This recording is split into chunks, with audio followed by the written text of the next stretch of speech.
Okay.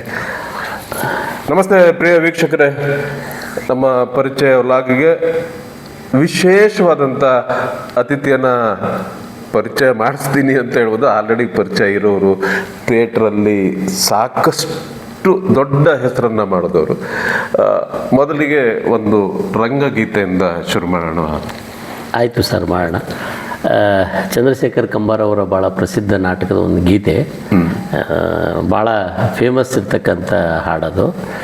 ಶರಣು ಹೇಳಿವ್ರಿ ಸ್ವಾಮಿ ನಾವು ನಿಮಗೆ, ಶರಣು ಹೇಳವ್ರಿ ಸ್ವಾಮಿ ನಾವು ನಿಮಗ, ಸ್ವಾಮಿ ನಾವು ನಿಮಗ, ಸದ್ದು ಗದ್ದಲ ಹೊಯ್ ಸದ್ದು ಗದ್ದಲ ಮಾಡಬೇಡ್ರಿ ಆಟದೊಳಗ, ಸದ್ದು ಗದ್ದಲ ಮಾಡಬೇಡ್ರಿ ಆಟದೊಳಗ.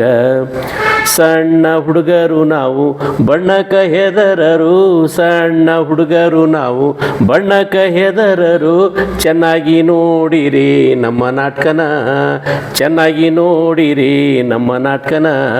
ಶರಣು ಹೇಳವ್ರಿ ಸ್ವಾಮಿ ನಾವು ನಿಮಗ, ಸ್ವಾಮಿ ನಾವು ನಿಮಗ, ಸದ್ದು ಗದ್ದಲ ಹೊಯ್ ಸದ್ದು ಗದ್ದಲ ಮಾಡಬೇಡ್ರಿ ಆಟದೊಳಗ, ಸದ್ದು ಗದ್ದಲ ಮಾಡಬೇಡ್ರಿ ಆಟದೊಳಗ.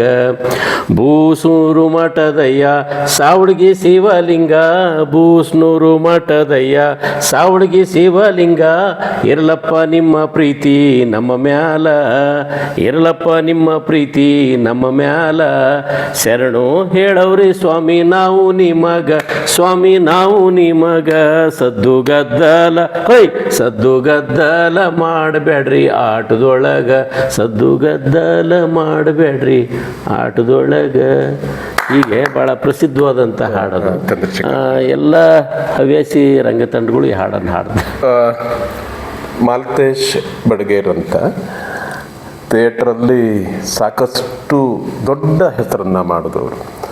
ಹಾಗಾದರೆ ನಾವು ನಿಮ್ಮ ಊರು, ಬಾಲ್ಯ, ಆ ಥರದ್ದು ಒಂದು ನೆನಪು ಮಾಡ್ಕೊಳ್ಳೋದಾದರೆ, ತಮ್ಮ ನೆನಪಿನ ಬುತ್ತಿಯನ್ನು ಬಿಚ್ಚಿಡೋದಾದರೆ? ತುಂಬ ದೊಡ್ಡ ಜರ್ನಿ ಇದೆ ನಂದು, ಅದ್ರ ಭಾಳ ಕಡಿಮೆಯಲ್ಲಿ ಹೇಳ್ತೀನಿ. ನಾನು ಉತ್ತರ ಕರ್ನಾಟಕದ ಬಯಲುಸೀಮೆ ಶಿರಹಟ್ಟಿ ತಾಲೂಕು ಕೊಂಚಿಗೆರೆ. ಮೊದಲು ನಮ್ಮದು ಧಾರವಾಡ ಜಿಲ್ಲೆ ಇತ್ತು, ಈಗ ಅದು ಗದಗ ಜಿಲ್ಲೆ ಆಗಿದೆ. ಗದಗ ಜಿಲ್ಲೆಯ ಶಿರಹಟ್ಟಿ ತಾಲೂಕಿನ ಒಂದು ಸಣ್ಣ ಗ್ರಾಮ ಕೊಂಚಿಗೆರೆ ಗ್ರಾಮ. ಅಲ್ಲಿ ನಾನು ಹುಟ್ಟಿದ್ದು 1971ರಲ್ಲಿ. ತಂದೆ ಮೂಲತಃ ನಾವು ವಿಶ್ವಕರ್ಮ ಇದರಲ್ಲಿ ಬಂದವರು. ಮನೆಯಲ್ಲೇ ಸಂಗೀತ ಅದರ ಪರಂಪರೆ. ಅಪ್ಪ ಹಾರ್ಮೋನಿಯಂ ಮೇಷ್ಟ್ರಾಗಿದ್ದರು, ನಮ್ಮ ಚಿಕ್ಕಪ್ಪ ದೊಡ್ಡಪ್ಪ ಬೇರೆ ಬೇರೆ ಥರದಲ್ಲಿ ವಾದ್ಯಗಳನ್ನು ನುಡಿಸ್ತಾ ಇದ್ದರು. ಮತ್ತು ಪರಂಪರೆ ಏನಂದರೆ ಬಡಗಿತನ, ಆಚಾರ್ಯ ಕೆಲಸ, ಈ ಥರದ್ದು ಬೇರೆ ಬೇರೆ ಏನು ನಮ್ಮ ಕುಲಕಸಬಿದೆ ಅದನ್ನು ಮಾಡ್ತಾ ಬೆಳ್ಕೊಂಡು ಬಂದವರು. ಚಿತ್ರಕಲೆ ವಿಶೇಷವಾಗಿ, ಆ ಚಿತ್ರಕಲೆಯನ್ನು ನಾನು ಜಾಸ್ತಿ ಇಷ್ಟಪಡ್ತಾ ಇದ್ದೆ ಮಗು ಇದ್ದಾಗ. ಅದು ಹೋಗ್ತಾ ಹೋಗ್ತಾ ನಾನು ನಾಟಕ, ಚಿತ್ರಕಲೆ, ಅಪ್ಪ ಮಾಡಿಸಿದ್ದ ನಾಟಕಗಳನ್ನ ನೋಡ್ತಾ, ಅವರು ನಿರ್ದೇಶನ ಮಾಡೋದನ್ನು ನೋಡ್ತಾ, ಹಳ್ಳಿ ಕಡೆ ಮಾಡ್ತಕ್ಕಂಥ ನಾಟಕಗಳು ಅದನ್ನು ನೋಡ್ತಾ ಬೆಳೆದವು ನಾನು. ಹೀಗಾಗಿ ಸ್ವಲ್ಪ ಅದರ ಆಸಕ್ತಿ ಬೆಳೀತಾ ಬೆಳೀತಾ ಬೆಳೀತಾ ಜಾಸ್ತಿ ಆಯಿತು. ಅದನ್ನೇ ನಾನು ಮೈಗೂಡಿಸಿಕೊಂಡೆ. 7ನೇ ಕ್ಲಾಸ್ ಇರೋವರೆಗೂ ನಾನು ನನ್ನ ಬಾಲ್ಯವನ್ನು ನನ್ನ ಹಳ್ಳಿಯಲ್ಲೇ ಕಳೆದೆ. ಆವಾಗಲೇ ಚಿಕ್ಕ ಚಿಕ್ಕ ಗಣಪತಿಗಳನ್ನು ಮಾಡೋದು, ಆಮೇಲೆ ವರ್ಷಕ್ಕೊಂದು ಸರಿ ಆಗ್ತಕ್ಕಂಥ ಏನು ನಮ್ಮ ಜಾತ್ರಾ ಮಹೋತ್ಸವದಲ್ಲಿ ಆಗ್ತಕ್ಕಂಥ ನಾಟಕಗಳನ್ನ ನೋಡ್ತಾ ಇದ್ದೆ. ಆ ನಾಟಕದ ಪ್ರಭಾವ ಬೀಳ್ತಾ ಇತ್ತು. ಮತ್ತು ಪಕ್ಕದಲ್ಲಿ ಬೆಳಟ್ಟಿ ಅಂತ ಒಂದು ಭಾಳ ಒಂದು ದೊಡ್ಡ ನಗರ, ಅದು ಒಂದು ಸಿಟಿ. ಅಲ್ಲಿ ನಾಟಕಗಳು ಬರ್ತಾ ಇತ್ತು, ಕಂಪ್ನಿ ಹಾಕ್ತಾಯಿದ್ರು. ನನಗೆ ತುಂಬ ಅದರ ಮೇಲೆ ಆಸಕ್ತಿ ಜಾಸ್ತಿ ಆಯಿತು. ಓದೋರಿಗಿಂತ ಜಾಸ್ತಿ ನನಗೆ ಈ ನಾಟಕದ ಹುಚ್ಚು ಮತ್ತು ಚಿತ್ರಕಲೆ ಎರಡೂ ನನಗೆ ಅಷ್ಟೇ ಸರಿಸಮಾನವಾಗಿ ಹೋಗ್ತಾ ಇತ್ತು. ಆ ಸಂದರ್ಭದಲ್ಲಿ ನಾನು ನಾಟಕಗಳು ನೋಡೋಕ್ಕೆ ಹೋಗ್ತಾ ಇದ್ವಿ. ಅವಾಗೇನಂದರೆ ಈ ಕಡಲೆಕಾಯಿ ಅಂದರೆ ಬೇಸಿಗೆ ಟೈಮಲ್ಲಿ ಕಡಲೆಕಾಯಿ ಹೊಲದಲ್ಲಿ ಕಾಯೋದು, ಶೇಂಗಾ ಕಾಯೋ ಆ ಸಂದರ್ಭದಲ್ಲಿ ಕಣ ಮಾಡ್ತಾಯಿದ್ವಿ. ಕಣ ಬಿಟ್ಟು ಹೊರಟೋಗ್ಬಿಡ್ತಿದ್ವಿ ನಾಟಕ ನೋಡೋಕ್ಕೆ. ಈ ಥರದ್ದೊಂದು ಪರಂಪರೆಯಿಂದ ಬೆಳೆದವರು. ನಮ್ಮದು ಮೂಲ ಗ್ರಾಮೀಣ ಪ್ರದರ್ಶನ. ಸರ್, ನಿಮ್ಮ ತಂದೆಯವರು ಹಾರ್ಮೋನಿಯಂ ಮೇಷ್ಟ್ರು, ಅವ್ರ ಹೆಸರು ಮತ್ತು ತಾಯಿ ಹೆಸರು ಹೇಗಿತ್ತು? ನೀವು ಮಿಡ್ಲ್ ಕ್ಲಾಸ್ ಜನ ಇದ್ರ ಅಥವಾ ಶ್ರೀಮಂತಿಕೆ ಇತ್ತ ಅಥವಾ ಬಡತನ ಇತ್ತ? ಹೇಗೆ ಆ ಒಂದು ನೆನಪು ಮಾಡ್ಕೊಡೋದ? ಒಂದು ಏನಂದರೆ ನಮ್ಮದು ಊರಲ್ಲಿ ಇರೋ ನಮ್ಮ ಕುಲಕಸಬಲ್ಲಿ ನಾವು ಸ್ವಲ್ಪ ಜಮೀನ್ದಾರರೇ, ಒಂದು 20 ಎಕರೆ ಜಮೀನಿತ್ತು. ಅಪ್ಪ ಅದರಿಗಿಂತ ಜಾಸ್ತಿ ಈ ಬಡಿಗ್ತನ ಮಾಡಬೇಕು, ಕುಲಕಸಬನ್ನು ಬಿಡಬಾರ್ದು ಅಂತ. ತಂದೆ ಹೆಸರು ರಾಮಪ್ಪ ಅಂತ ರಾಮಣ್ಣ ಮಾಸ್ತರ್ ಮಕ್ಕಳಂತಾನೆ ನಮ್ಮನ್ನು ಕರೆಯೋದು ಇವತ್ತಿಗೂ ಊರಲ್ಲಿ. ನಮ್ಮ ತಾಯಿ ದೇವಕಮ್ಮ. ನಾನು ನೋಡಲಿಲ್ಲ ನನ್ನ ತಾಯಿನ, ನಾನು ಬಹುಶಃ ನನ್ನ ನೆನಪಿಲ್ಲ ನನಗೆ. ಭಾಳ ಚಿಕ್ಕ ಮಗು ಅಂದರೆ ಒಂದು 6 ತಿಂಗಳ ಮಗು ಇದ್ದಾಗ ಅಮ್ಮ ತೀರ್ಕೊಂಡ್ರಂತೆ. ನನಗೆ ಅಷ್ಟು ಮುಖ ಪರಿಚಯ ಇಲ್ಲ. ನನ್ನೆಲ್ಲ ಸಾಕಿದ್ದು ನನ್ನ ಚಿಕ್ಕಮ್ಮಂದರು, ನನ್ನ ಅಕ್ಕ, ಅವರೆಲ್ಲ ಸಾಕಿದರು. ಅಪ್ಪನ ಜೊತೆಗೆ ಒಡನಾಟ ತುಂಬ ಇತ್ತು. ಅಪ್ಪ ನಮ್ಮ ಇಬ್ಬರು ಸಹೋದರರು, ಅವ್ರ ಒಡನಾಟ ನನಗೆ ತುಂಬ ಇತ್ತು. ಜಾಸ್ತಿ ಅಪ್ಪನ ಜೊತೆಗೆ ನಾನು ನಾಟಕಗಳು ನೋಡೋಕೆ ಹೋಗ್ತಾ ಇದ್ದೆ ಹಳ್ಳಿಗೆ. ಹಳ್ಳಿಗಳನ್ನು ನಾಟಕ ಅವ್ರು ನಿರ್ದೇಶನ ಮಾಡೋದು ಅದೆಲ್ಲ ಒಂಚೂರು ಕಲಿಸೋ ಪ್ರಭಾವ ನನ್ನ ಮೇಲೆ ಬೀಳ್ತು. ಅದೇ ಆಗ ಹೇಳಿದ್ರಿ ಈ ಶೇಂಗದ್ದು ಕಣ ಮಾಡ್ತಾರೆ, ಕಾಯಕ್ಕೆ ಎಲ್ಲ ಹೋಗ್ತಿದ್ರಿ, ಹಾಗೇನೆ ಇದಕ್ಕೆ ನಾಟಕ ನೋಡೋದು. ಅದು ಏನಂದ್ರೆ ವಿಶೇಷ, ಆಗ ಅಪ್ಪ ಅಥವಾ ಬೆದರ್ಸ್ತಿರೋ ಅಥವಾ ಅಂದ್ರೆ ಸಪೋರ್ಟ್ ಹೋದ ಮಗ ನಾಟಕ ನೋಡೋದಕ್ಕೆ ಹೀಗೆ ಅಂತ ಹೆಂಗೆ ಇದು ಅಂತ? ಇಲ್ಲ, ಇದು ಒಳಗಡೆ ನನಗೆ ಈ ಬೇರೆ ಥರದ ಆಸಕ್ತಿ ಇತ್ತು. ಯಾಕೆ ಅಲ್ಲಿ ಏನಂದರೆ ಬೇಸಿಗೆ ಟೈಮಲ್ಲಿ ಬರುತ್ತೆ ಅದು ಕಣ ಮಾಡೋದು. ಶೇಂಗಾ ಹರಗೋ ಶೇಂಗಾ ನಮ್ಮ ಕಡೆ 2 ಬೆಳೆ ಬರುತ್ತೆ. ಒಂದು ಬೇಸಿಗೆ ಬರ್ತಕ್ಕಂಥ ಸಂದರ್ಭದಲ್ಲಿ ಅಷ್ಟೊತ್ತಿಗೆ ಜಾತ್ರೆಗಳು, ನಾಟಕಗಳು ಸಂದರ್ಭದಲ್ಲಿ ಈ ಕಣ ಅಂತ ಮಾಡ್ತೀವಿ ಹೊಲದಲ್ಲಿ. ಶೇಂಗಾ ಕಾಯೋದು, ಅದು ಹೆಚ್ಚು ಕಡಿಮೆ 1 ತಿಂಗಳು ನಾವು ಇದರಲ್ಲಿ ಇರ್ತಿದ್ವಿ. ಅದು ಏನಂದ್ರೆ ವ್ಯವಸಾಯ ಇತ್ತು ನಮ್ಮ ಮನೆಯಲ್ಲಿ, ಎತ್ತುಗಳು ಆ ಥರದ್ದು ಎಲ್ಲ ಕೆಲಸ ಮಾಡೋದ್ರ ಮುಖಾಂತರ ನಮ್ದು 2 ಇತ್ತು. ಒಂದು ವೃತ್ತಿಯಾಗಿ ಕಾರ್ಪೆಂಟರ್ ಆಗ್ತಾ ಇದ್ವಿ, ಒಂದು ವೃತ್ತಿ ಇದಾಗಿ ವ್ಯವಸಾಯನೂ ಇತ್ತು. ಅಪ್ಪನಿಗೆ ಏನಂದರೆ ಆಸಕ್ತಿ ಇರಲಿಲ್ಲ. ನಾವೆಲ್ಲ ನಾಟಕ ಮಾಡೋದು ಮತ್ತು ಇದರಲ್ಲಿ ಬದುಕು ಇಲ್ಲ, ತುಂಬ ಕಷ್ಟ ಅನ್ನೋದಿತ್ತು ಅವ್ರಿಗೆ. ನಾನೊಬ್ಬ ಡ್ರಾಯಿಂಗ್ ಮೇಸ್ಟ್ರ್ ಆಗಬೇಕು ಅನ್ನೋದು ಭಾಳ ಆಸೆ ಇತ್ತು. ಚಿತ್ರಕಲಾವಿದನಾಗಿ ಚಿತ್ರ ಬಿಡಿಸ್ತಿದ್ನಲ್ಲ, ಎಲ್ಲರೂ ಒಂದು ಹೈಸ್ಕೂಲ್ ಮೇಸ್ಟ್ರ್ ಆದ್ರೆ ಸಾಕಿವನು ಅನ್ನೋ ಒಂದು ಆಸಕ್ತಿ ಅವ್ರಿಗಿತ್ತು ಅಷ್ಟೇ. ಬಟ್ ನಮ್ಮನ್ನು ಹತ್ರ ಬಿಡ್ತಿರ್ಲಿಲ್ಲ. ಮನೆಯಲ್ಲಿ ಯಾರೂ ಇರಲಿಲ್ಲ ನಮ್ಗೆ ಅಡುಗೆ ಮಾಡಲಿಕ್ಕೆ ಅಥವಾ ಒಂದು ಇದನ್ನು ಮಾಡಲಿಕ್ಕೆ. ನನ್ನ ನೋಡ್ಕೊಳ್ಳೋಕೆ ಚಿಕ್ಕ ಮಗು ಆಗಿರೋದ್ರಿಂದ ನನ್ನ ಕರ್ಕೊಂಡು ಹೋಗೋರು ಅವರು ಅಷ್ಟೇ. ಬಟ್ ಆಸಕ್ತಿ ಇರಲಿಲ್ಲ ಅವ್ರಿಗೆ, ನಾವು ಕಲಿಬೇಕು, ನಾಟಕ ಕ್ಷೇತ್ರದಲ್ಲಿ ಒಂದು ಮುಂದುವರಿಸಬೇಕು ಅಂತ. ಅವತ್ತೇ ನನಗೆ ಸಂಗೀತ ಕಲಿಸಿದ್ರೆ ನಾನು ಒಳ್ಳೆ ಸಂಗೀತಗಾರ ಆಗ್ತಾಯಿದ್ದೆ. ಆಸಕ್ತಿ ಅವ್ರಿಗೆ ಇರಲಿಲ್ಲ. ಅವ್ರಿಗೇನಂದರೆ ಅವರು ಹಳ್ಳಿ ಬದುಕು, ಒಬ್ಬ ಮೇಷ್ಟ್ರಾದರೂ ಸಾಕು ಅನ್ನೋ ಇದರಲ್ಲಿ ಅವರಿದ್ದರು. ನೀವು ಒಂದು ಹಂತಕ್ಕೆ ದಾಟಿದ್ರಿ ಥಿಯೇಟ್ರಲ್ಲಿ. ಆಗ ನಿಮ್ಮ ತಂದೆಯವರಿಗೆ ಅದು ಖುಷಿ ಕೊಡ್ತಾ ಹೇಗೆ? ಅಂದರೆ ನಾನು ಅಂದ್ಕೊಂಡಿದ್ದು ಬೇರೆ, ಬಟ್ ಮಗ ನನ್ನ ಕ್ಷೇತ್ರಕ್ಕೆ ಬಂದ, ಹೆಸರು ಮಾಡ್ದ, ಹೀಗೆ ಏನಾದರೂ? ಇಲ್ಲ, ಏನಾಯಿತು ಅಂದರೆ ಅದು ಒಂದು ನಾನು ಕಳ್ಕೊಂಡೆ, ಅಪ್ಪರನ್ನು ಕಳ್ಕೊಂಡೆ. SSLC ಟೈಮ್ಗೆ ನನ್ನ ಅಪ್ಪ ತೀರ್ಕೊಂಡ್ರು. ಅಷ್ಟೊತ್ತಿಗೆ ನಾನು ಏನು ಮಾಡಬೇಕು ನನ್ನ ಬದುಕನ್ನು ಅಂತಂದಾಗ ನಾನೇ ಆಯ್ಕೆ ಮಾಡಿಕೊಂಡೆ. ಚಿತ್ರಕಲಾವಿದನಾಗಬೇಕು, ಪೇಂಟಿಂಗ್ ಎಲ್ಲಾದರೂ ಡ್ರಾಯಿಂಗ್ ಮೇಸ್ಟ್ರ್ ಆಗಬೇಕು ಅಂತ. SSLC ಟೈಮಲ್ಲಿ ನಾನು ಇನ್ನೇನು ಕಾಲೇಜ್ಗೆ ಹೋಗ್ಬೇಕನ್ನೋ ಟೈಮ್ಗೆ ಅಪ್ಪ ತೀರ್ಕೊಂಡ್ರು. ಅಪ್ಪ ತೀರ್ಕೊಂಡ್ಮೇಲೆ ನಾನು ಚಿತ್ರಕಲಾವಿದನಾಗಿ ಚಿತ್ರಕಲೆ ಕಲೀಲಿಕ್ಕೆ ನಾನು ಗದಗ ಹೋದೆ, ವಿಜಯ ಕಲಾ ಮಂದಿರದಲ್ಲಿ. ಅಲ್ಲಿ ಪೇಂಟಿಂಗ್ ಒಂದು 5 ವರ್ಷ ನಾನು ಪೇಂಟಿಂಗ್ ಮಾಡಿದೆ. ಜೊತೆಗೆ ನಮ್ಮದೇ ಒಂದಿಷ್ಟು ಸಣ್ಣ ಸ್ಕಿಟ್ಗಳು, ಕಾಮಿಡಿ ಆ್ಯಕ್ಟಿಂಗು ಇವನ್ನೆಲ್ಲ ಮಾಡ್ಕೊಂಡು ಒಂದು ತಂಡ ಕಟ್ಕೊಂಡೆ ಇದು ಕಾಲೇಜಲ್ಲಿ. ಸಣ್ಣ ಇದನ್ನು ಮಾಡೋದು. ಇವತ್ತು ಕಾಮಿಡಿ ಶೋಗಳು ಬರ್ತಾವಲ್ಲ, ಈ ಗಣೇಶನ ಹಬ್ಬಕ್ಕೆ ಅಥವಾ ಬೇರೆ ಬೇರೆ ಈ ಕಾರ್ಯಕ್ರಮಗಳಿಗೆ ನಮ್ಮನ್ನು ಕರಿತಾ ಇದ್ರು. ನಾವು ಹೋಗಿ ಒಂದು 10 ನಿಮಿಷ, ಒಬ್ಬೊಬ್ಬರು ಒಂದು 10 ನಿಮಿಷ ಅಂದ್ರೆ ಒಂದು ಅರ್ಧ ಗಂಟೆ 1 ಅವರ್ ಕಾರ್ಯಕ್ರಮ ಕೊಡ್ತಾ ಇದ್ವಿ. ನಿಮ್ಮ ತಂಡದ ಆ ಥರದ್ದು ಕಾಲೇಜಿಂದ ಹೋಗ್ತಾ ಇದ್ವಿ. ನಾವೇ ಒಂದು ಲೀಡರ್ಶಿಪ್ಪಲ್ಲಿ ಎಲ್ಲ ಹುಡುಗರನ್ನ ಕರ್ಕೊಂಡು ನಾನು ಇದಕ್ಕೆ ಹೋಗ್ತಾ ಇದ್ದೆ. ಅಲ್ಲಿ 2 ನಾನು ತೊಡಗಿಸ್ಕೊಂಡೆ, ನಾಟಕ ಮತ್ತು ಚಿತ್ರಕಲೆ. ಆವಾಗ ನನಗೆ ಗದಗಲ್ಲಿ ಒಂದು ವಿಜಯ ಕಲಾ ಮಂದಿರದ ಪಕ್ಕದಲ್ಲೇ ಒಂದು ಅಭಿನಯ ತರಂಗ ಅಂತ ಒಂದು ಭಾಳ ಹಳೆ ತಂಡ, ಜೈತೀರ್ ಜೋಶಿ ಅವರು, ನೀವು ಹೆಸರು ಕೇಳ್ತೀರಿ, ಭೀಮಸೇನ್ ಜೋಶಿ ಅವರ ಬ್ರದರ್, ಸಹೋದರರವರು. ಅವರು ಒಂದು ವರ್ಕ್ಶಾಪ್ ಮಾಡಿದರು. ಅವರು NSTಯಿಂದ ಬಂದಿದ್ದರು. ಆಮೇಲೆ ರಂಗಾಯಣಕ್ಕೆ ಕೆಲಸ ಮಾಡೋರು, ನಾಟಕ ನಿರ್ದೇಶಕರಾಗಿ ಆಗಲೇ ಅವ್ರು ಗುರುತಿಸ್ಕೊಂಡ್ಬಿಟ್ಟಿದ್ರು ಬೆಂಗಳೂರಲ್ಲಿ.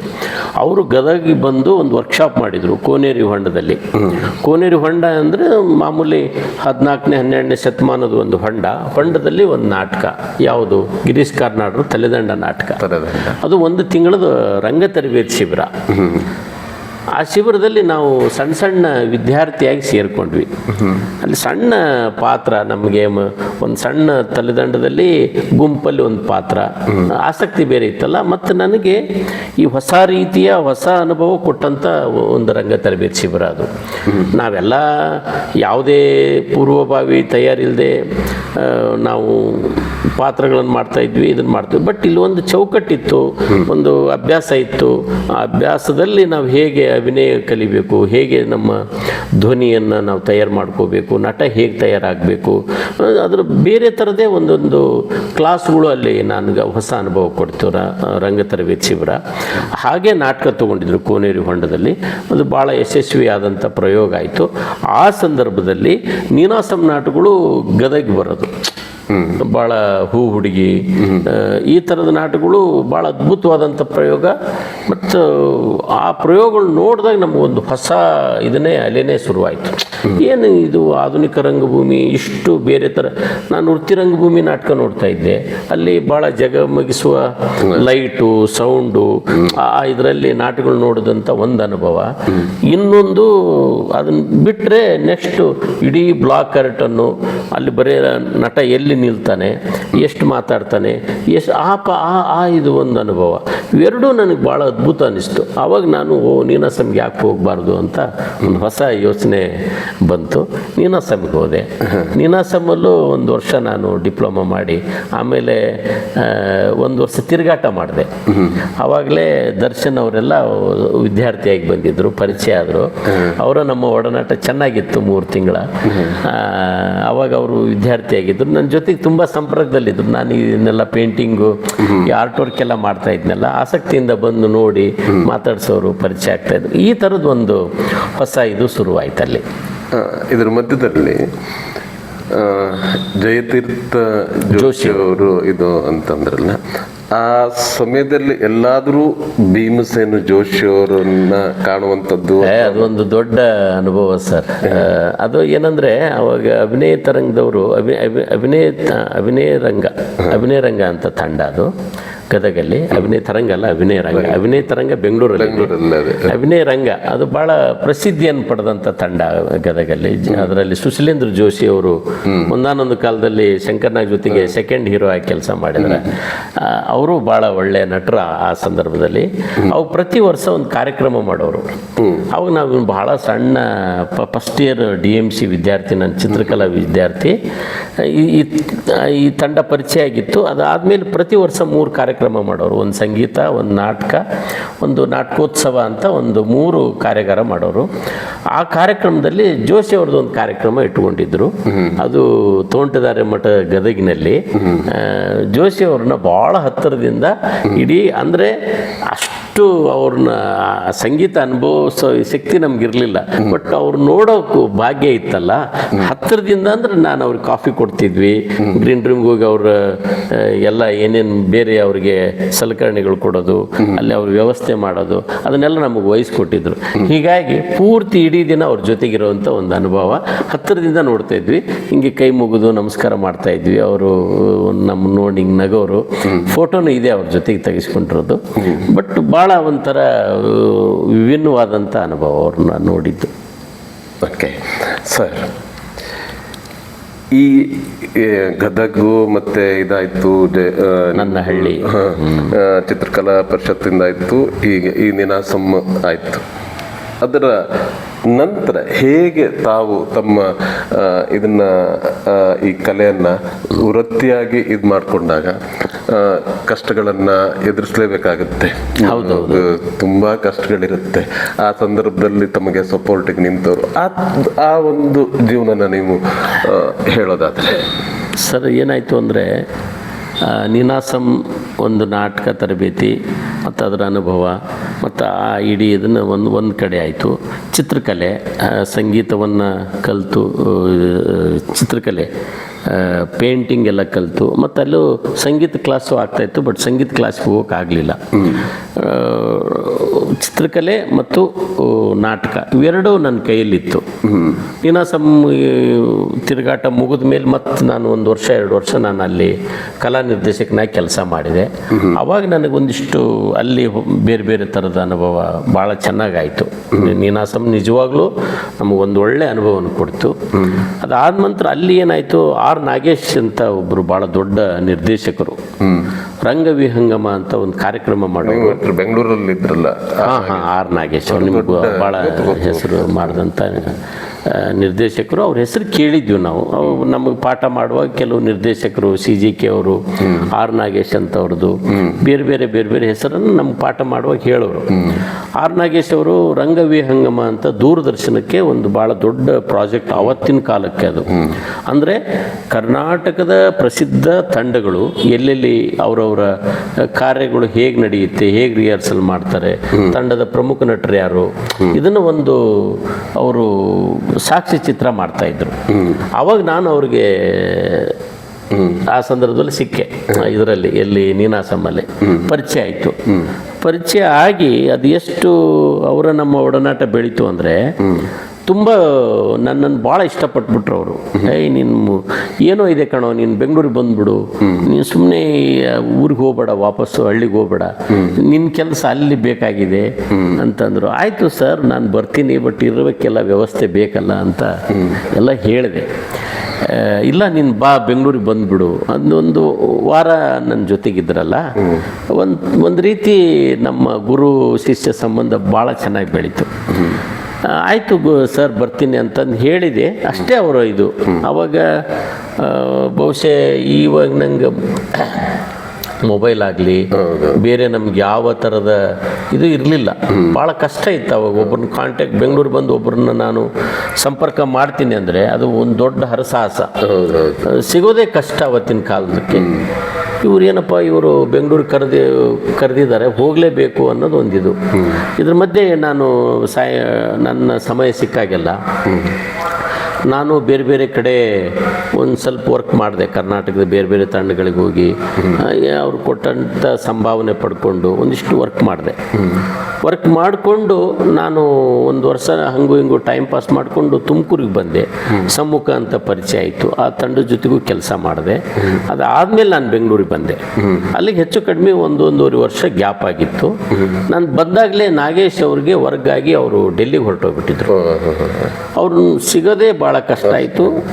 ಎಲ್ಲಿ ಹೋಗಬೇಕು, ಏನು ಮಾಡಬೇಕು ಅಂತ ಒಂದು ಗೊಂದಲದಲ್ಲಿದ್ದಾಗ ನಮಗೆ ನೆನಪಾಗಿದ್ದು ರವೀಂದ್ರ ಕಲಾಕ್ಷೇತ್ರ. ಅದು ಒಂದು ನಮಗೆ ಅಲ್ಲಿ ಕಲಾಕ್ಷೇತ್ರಕ್ಕೆ ಹೋದರೆ ಎಲ್ಲ ಸಿಗ್ತಾರೆ ಅನ್ನೋದೊಂದು ಕಿವಿಗೆ ಗೊತ್ತಿತ್ತು. ಹೋಗ್ತಾಯಿದ್ವಿ, ಯಾವ ಪರಿಚಯ ಇರೋರ್ನೆಲ್ಲ ಕೇಳ್ತಾಯಿದ್ವಿ.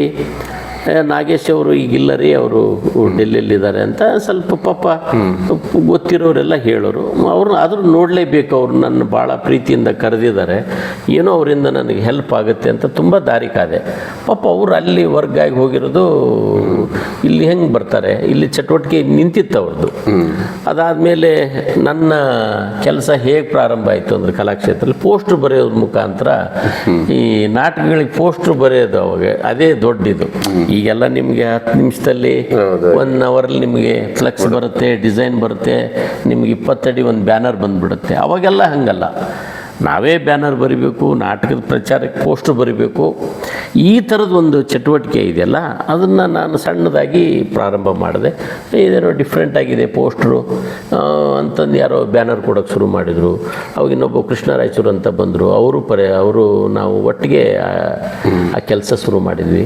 ಹಾಗೆ ಪೋಸ್ಟ್ರು ಬರೆಯೋದು ಮುಖಾಂತರ ಬೆಂಗಳೂರಲ್ಲಿ ಮತ್ತೆ ಕೆಲಸ ಶುರುವಾಯಿತು.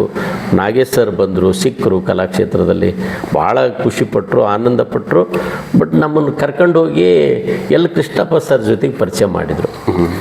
ಅವಾಗ ನಾಟಕ ಪತ್ರಿಕೆ ಎಲ್ ಕೃಷ್ಣಪ್ಪ ಅಂತ ಭಾಳ ಹಳೆಯ ನಿರ್ದೇಶಕರು. ಒಂದು ಕೇಳ್ತೀನಿ, ರವೀಂದ್ರ ಕಲಾಕ್ಷೇತ್ರ ಅಂದ ತಕ್ಷಣ ಅಲ್ಲೊಂದು ಕ್ಯಾಂಟೀನ್ ಇತ್ತು, ಕಾರಂತರ ಕ್ಯಾಂಟೀನ್. ಯಾಕೆಂದರೆ ನಾನು ನೋಡಿದ ಹಾಗೆ ರವೀಂದ್ರ ಕಲಾಕ್ಷೇತ್ರ ಮತ್ತೆ ಕಾರಂತರ ಒಂದು ಒಡನಾಟ ಅಲ್ಲಿಯ ಕಲಾವಿದರದ್ದು ಸಾಕಷ್ಟು ಜನಕ್ಕೆ ಇಲ್ಲ, ಒಂದು ರೀತಿ ಅವತ್ತಿನ ಕಾಲಕ್ಕೆ ಅವ್ರಿಗೆಲ್ಲರಿಗೂ ಸುಮಾರು ಜನ ಕಲಾವಿದರಿಗೆ ಅವರೇ ಮೊಬೈಲ್ ಆಗಿದ್ರು, ಅವರೇ ಸಂಪರ್ಕ ಆಗಿದ್ರು, ಅವರೇ ದೊಡ್ಡ ಕಲಾವಿದರ ಕೊಂಡಿ ಆಗಿದ್ರು. ಯಾಕಂದ್ರೆ ನೀವು ಕಲಾಕ್ಷೇತ್ರಕ್ಕೆ ಯಾರೇ ಹೋಗ್ಲಿ ಇಂಥವ್ರಿಲ್ಲ, ಇಂಥವ್ರು ಬಂದಿದ್ರು ಹೋಗಿದ್ರು ಕರೆಕ್ಟಾಗಿ ಹೇಳೋರು. ಇದೇ ಟೈಮಿಗೆ ಬಂದಿದ್ರು ಈ ಕುತ್ಕೊಳ್ಳಿ ಬರ್ತಾರೆ ಅನ್ನೋರು, ಅಥವಾ ಈ ಟೈಮಿಗೆ ಬಂದು ಹೋಗ್ತಾರೆ ಅನ್ನೋರು, ಅಥವಾ ನಾಳೆ ಹೇಳ್ತೀನಿ ಅನ್ನೋರು. ಇವತ್ತಿಗೂ ಅದೇ ಸ್ನೇಹ, ಅದೇ ಪ್ರೀತಿ ಹಾಗೆ ಇದ್ದಾರೆ ಅವರು ಕಾರಂತರು. ಆಮೇಲೆ ಎಷ್ಟೋ ಜನಕ್ಕೆ ಒಂದೊಂದು ಟೈಮಲ್ಲಿ ನಮ್ಮಂಥ ಕಲಾವಿದರಿಗೆ ಸಾಕಷ್ಟು ಸಹಾಯ ಮಾಡಿದ್ದಾರೆ. ಅಂದರೆ ನಾನು ಹೇಳೋದು ಹೊಟ್ಟೆ ತುಂಬಿಸಿದ್ದಾರೆ. ಒಂದೊಂದು ಟೈಮಲ್ಲಿ ಕಾರಂತರೇ ಇವತ್ತು ದುಡ್ಡಿಲ್ಲ, ನಮಗೂ ಕಷ್ಟ ಆವತ್ತು, ಬೆಂಗಳೂರಿಗೆ ಬಂದು ಬದುಕ್ತಾ ಇದ್ದೀವಿ, ಕಾರಂತರೇ ಗೊತ್ತಾಗ್ಬಿಡೋದು ನಮ್ಮ ಮುಖ ನೋಡಿ, ನಾಳೆ ಕೂಡ ಹೋಗಿ ಮಾಲ್ತೇಶ್ ಇದು ದುಡ್ಡಿದ್ದ ಕೊಡ್ರಿ ಅನ್ನೋರು. ಅವರ ಬ್ರದರ್ ಒಬ್ಬರು ಸದಾನಂದ ಇದ್ದ, ಅವ್ರನ್ನೂ ನೆನೆಸ್ಕೋಬೇಕು. ತುಂಬ ಇಬ್ಬರು ಅಣ್ಣ ತಮ್ಮ ಭಾಳ ಸಾತ್ವಿಕ ಮನುಷ್ಯರವರು. ಈಗಲೂ ಇದ್ದಾರೆ ಕಲಾಕ್ಷೇತ್ರ. ಸದ್ಯ ಅವ್ರ ಕ್ಯಾಂಟೀನ್ ಅವ್ರ ಅದಿಂದಲ್ಲಿಲ್ಲ, ಬೇರೆ ಕಡೆ ಅವ್ರು ಮಾಡ್ತಾ ಇದ್ದಾರೆ. ಬಟ್ ಇವತ್ತಿಗೂ ಕಲಾಕ್ಷೇತ್ರ ಹೇಗಾಗಿತ್ತು ಅಂದರೆ ಕಾರಂತವ್ರನ್ನ ಭೇಟಿಯಾಗ್ಬಿಟ್ಟು ನಮಗೆಲ್ಲ ವಿಷಯಗಳು ಗೊತ್ತಾಗುತ್ತೆ ಅಂತ. ಆಮೇಲೆ ಅವರೇ ಸುಮಾರು ಜನನ ಪರಿಚಯ ಮಾಡಿಸಿದ್ರು ನಮಗೆ. ಇವರು ಕಲಾವಿದ್ರಿ, ಇವರು ಚಿತ್ರಕಲಾವಿದ್ರಿ ಇವರು. ಆಮೇಲೆ ಇವರು ನಾನು ನಾಟಕ ನಿರ್ದೇಶಕನಾಗಿ ಬೆಳೆದೆ. ಅಲ್ಲಿ ಬೇರೆ ಬೇರೆ ಹಂತ ಅದು ಶುರುವಾಯಿತು. ಇನ್ನೊಂದು ಅಲ್ಲಿ ಕೇಳಬೇಕಿತ್ತು, ನಾನು ಮರ್ತೆ. ನಿನಾಸಂಬಂದಾಗ ಸುಬ್ಬಣ್ಣವರ ಮತ್ತು ತಮ್ಮ ಒಡನಾಟ ಹೇಗೆ ಇದಿತ್ತು ಅಂತ. ಸರ್, ಅವರು ಏನಂದರೆ ಸುಮಾರು ಒಂದು 4 ಗಂಟೆಗೆ ಡೈಲಿ ಬರೋರು ಇದಕ್ಕೆ ನೀನಾಸಂಗೆ. ಅಂದರೆ ಮಧ್ಯಾಹ್ನ ಹೊತ್ತಾದಮೇಲೆ ಒಂದು ರೆಸ್ಟ್ ಬರೋರು. ಬಂದು ಅವ್ರದ್ದೇ ಒಂದು ಬಳಗ ಇದೆ ಅಲ್ಲಿ, ಒಂದು ಕಟ್ಟೆ ಇದೆ. ಆ ಕಟ್ಟೆಯಲ್ಲೆಲ್ಲ ಕುತ್ಕೊಂಡು ಅವರು ಕವಳ ಅಂತೀವಿ ಅಡಿಕೆಯಲ್ಲಿ, ಅದನ್ನ ಹಾಕ್ಕೊಂಡು ಅವರೆಲ್ಲ ಕುತ್ಕೊಳ್ಳೋರು. ನಾವು ಮಾತಾಡ್ತಿದ್ವಿ, ಸರ್ ನಮಸ್ಕಾರ ಅನ್ಕೊತಿದ್ವಿ. ನಮಸ್ಕಾರ ಅನ್ನೋರು. ಏನಾರ ಇಷ್ಟ ಇದ್ರೆ ಒಂದೆರಡು ಮಾತು ಮಾತಾಡೋರು. ನಾವೆಲ್ಲ ಹೇಳ್ತಿದ್ವಿ, ಆರ್ಟಿಸ್ಟು, ಪೇಂಟಿಂಗ್ ಅದನ್ನೆಲ್ಲ ಒಂದಿಷ್ಟು ಏನೇನೋ ನಾನು ಡಿಸೈನ್ ಮಾಡಿಟ್ಟಿದ್ದೆ, ಇದನ್ನೆಲ್ಲ ಮಾಡಿದ್ದು ನೀವೇನಾ ಅಂತ ಕೇಳೋರು. ನಾನು ಕೇಳ್ತಿರೋದು ನೀನಾಸಂ ಸುಬ್ಬಣ್ಣ. ನೀನಾಸಂ ಸುಬ್ಬಣ್ಣ ಅವರು. ಅವಾಗ ಅವರು ಹೆಚ್ಚು ನಮ್ಮ ಜೊತೆಗೆ ವಿದ್ಯಾರ್ಥಿಗಳ ಜೊತೆಗೆ ಬೆರೀತಿರ್ಲಿಲ್ಲ. ಬಟ್ ಅವರು ಬಹುಶಃ ಅದರ ಹಿಂದಿನ ಬ್ಯಾಚ್ಗಳಿಗೆ, ಕೆಲವು ಬ್ಯಾಚ್ಗಳಿಗೆಲ್ಲ ಬಂದು ಪಾಠ ಮಾಡೋರು ಅಂತ ಗೊತ್ತು. ನಮ್ಗೆ ತುಂಬ ಒಡನಾಟ ಇದ್ದಿದ್ದು ಅಕ್ಷರ್ ಅವರು. ಅವ್ರು ನಮಗೆ ಪಾಠ ಮಾಡೋರು ನೀನಾಸಂಲ್ಲಿ. ನಮ್ಮ ಜಂಬೆ ಅವರು, ಚಿದಂಬರರಾವ್ ಜಂಬೆ ಗುರುಗಳು. ಹೀಗೆ ನಮಗೆ ಹೆಚ್ಚು ಒಡನಾಟ. ಅವರು ಅಂದರೆ ದಿನ ನೋಡ್ತಿದ್ವಿ, ನಮಸ್ಕಾರ ಮಾಡ್ತಾಯಿದ್ವಿ ಅವ್ರಿಗೆ. ನಾವು ದಿನ ನೋಡ್ತಾ ಇದ್ವಿ. ದಿನ ನೋಡಿ ಅವ್ರು ನಗ್ತಾನೆ ಮಾತಾಡ್ತಾ ಕವಳ ಕವಳ ಹೆಚ್ಚು ಕವಳದಲ್ಲೇ ಅವ್ರನ್ನ ನಾವು ನೋಡಿದ್ದೆ. ಓಕೆ, ಈಗ ಅದೇ ಕೃಷ್ಣ ಇದರದ್ದು ಪತ್ರಿಕೆ ಇದು, ಅಲ್ಲಿಗೆ ನಾನೇ ನಿಮ್ಮನ್ನು ವಾಪಸ್ ಕರೆದೆ. ಅಲ್ಲಿಂದ ಹೇಗೆ ಇವರನ್ನು ಇಲ್ಲಿ ಪತ್ರಿಕೆ ಬೆಂಗಳೂರಲ್ಲಿ ಕೃಷ್ಣಪ್ಪ ಅವ್ರ ಪರಿಚಯ ಆದರು. ಕೃಷ್ಣಪ್ಪ ಅವರು ನಾಟಕ ಪತ್ರಿಕೆ ಇದನ್ನು ಮಾಡಿ ಅದಕ್ಕೊಂದಿಷ್ಟು ಕವರ್ ಡಿಸೈನ್ ಎಲ್ಲ ಮಾಡಿದೆ. ಆಮೇಲೆ ಸಮುದಾಯ ಪರಿಚಯ ಆಯಿತು ಬೆಂಗಳೂರಲ್ಲಿ, ಸಮುದಾಯ ತಂಡ.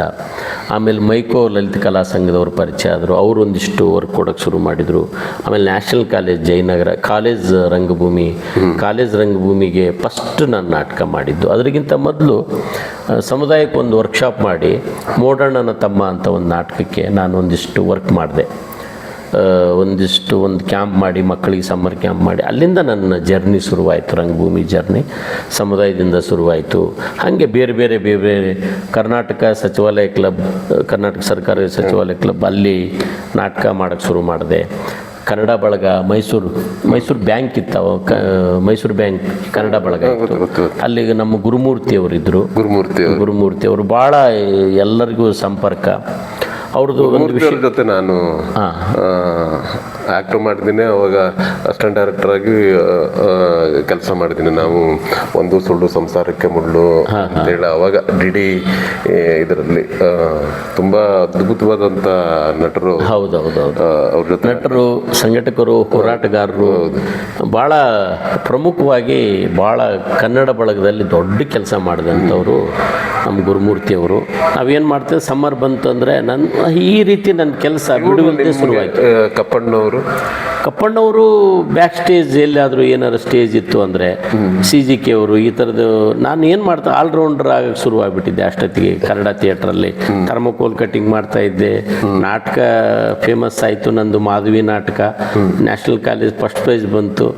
ಅಲ್ಲಿಂದ ಶುರುವಾಯಿತು ಜರ್ನಿ.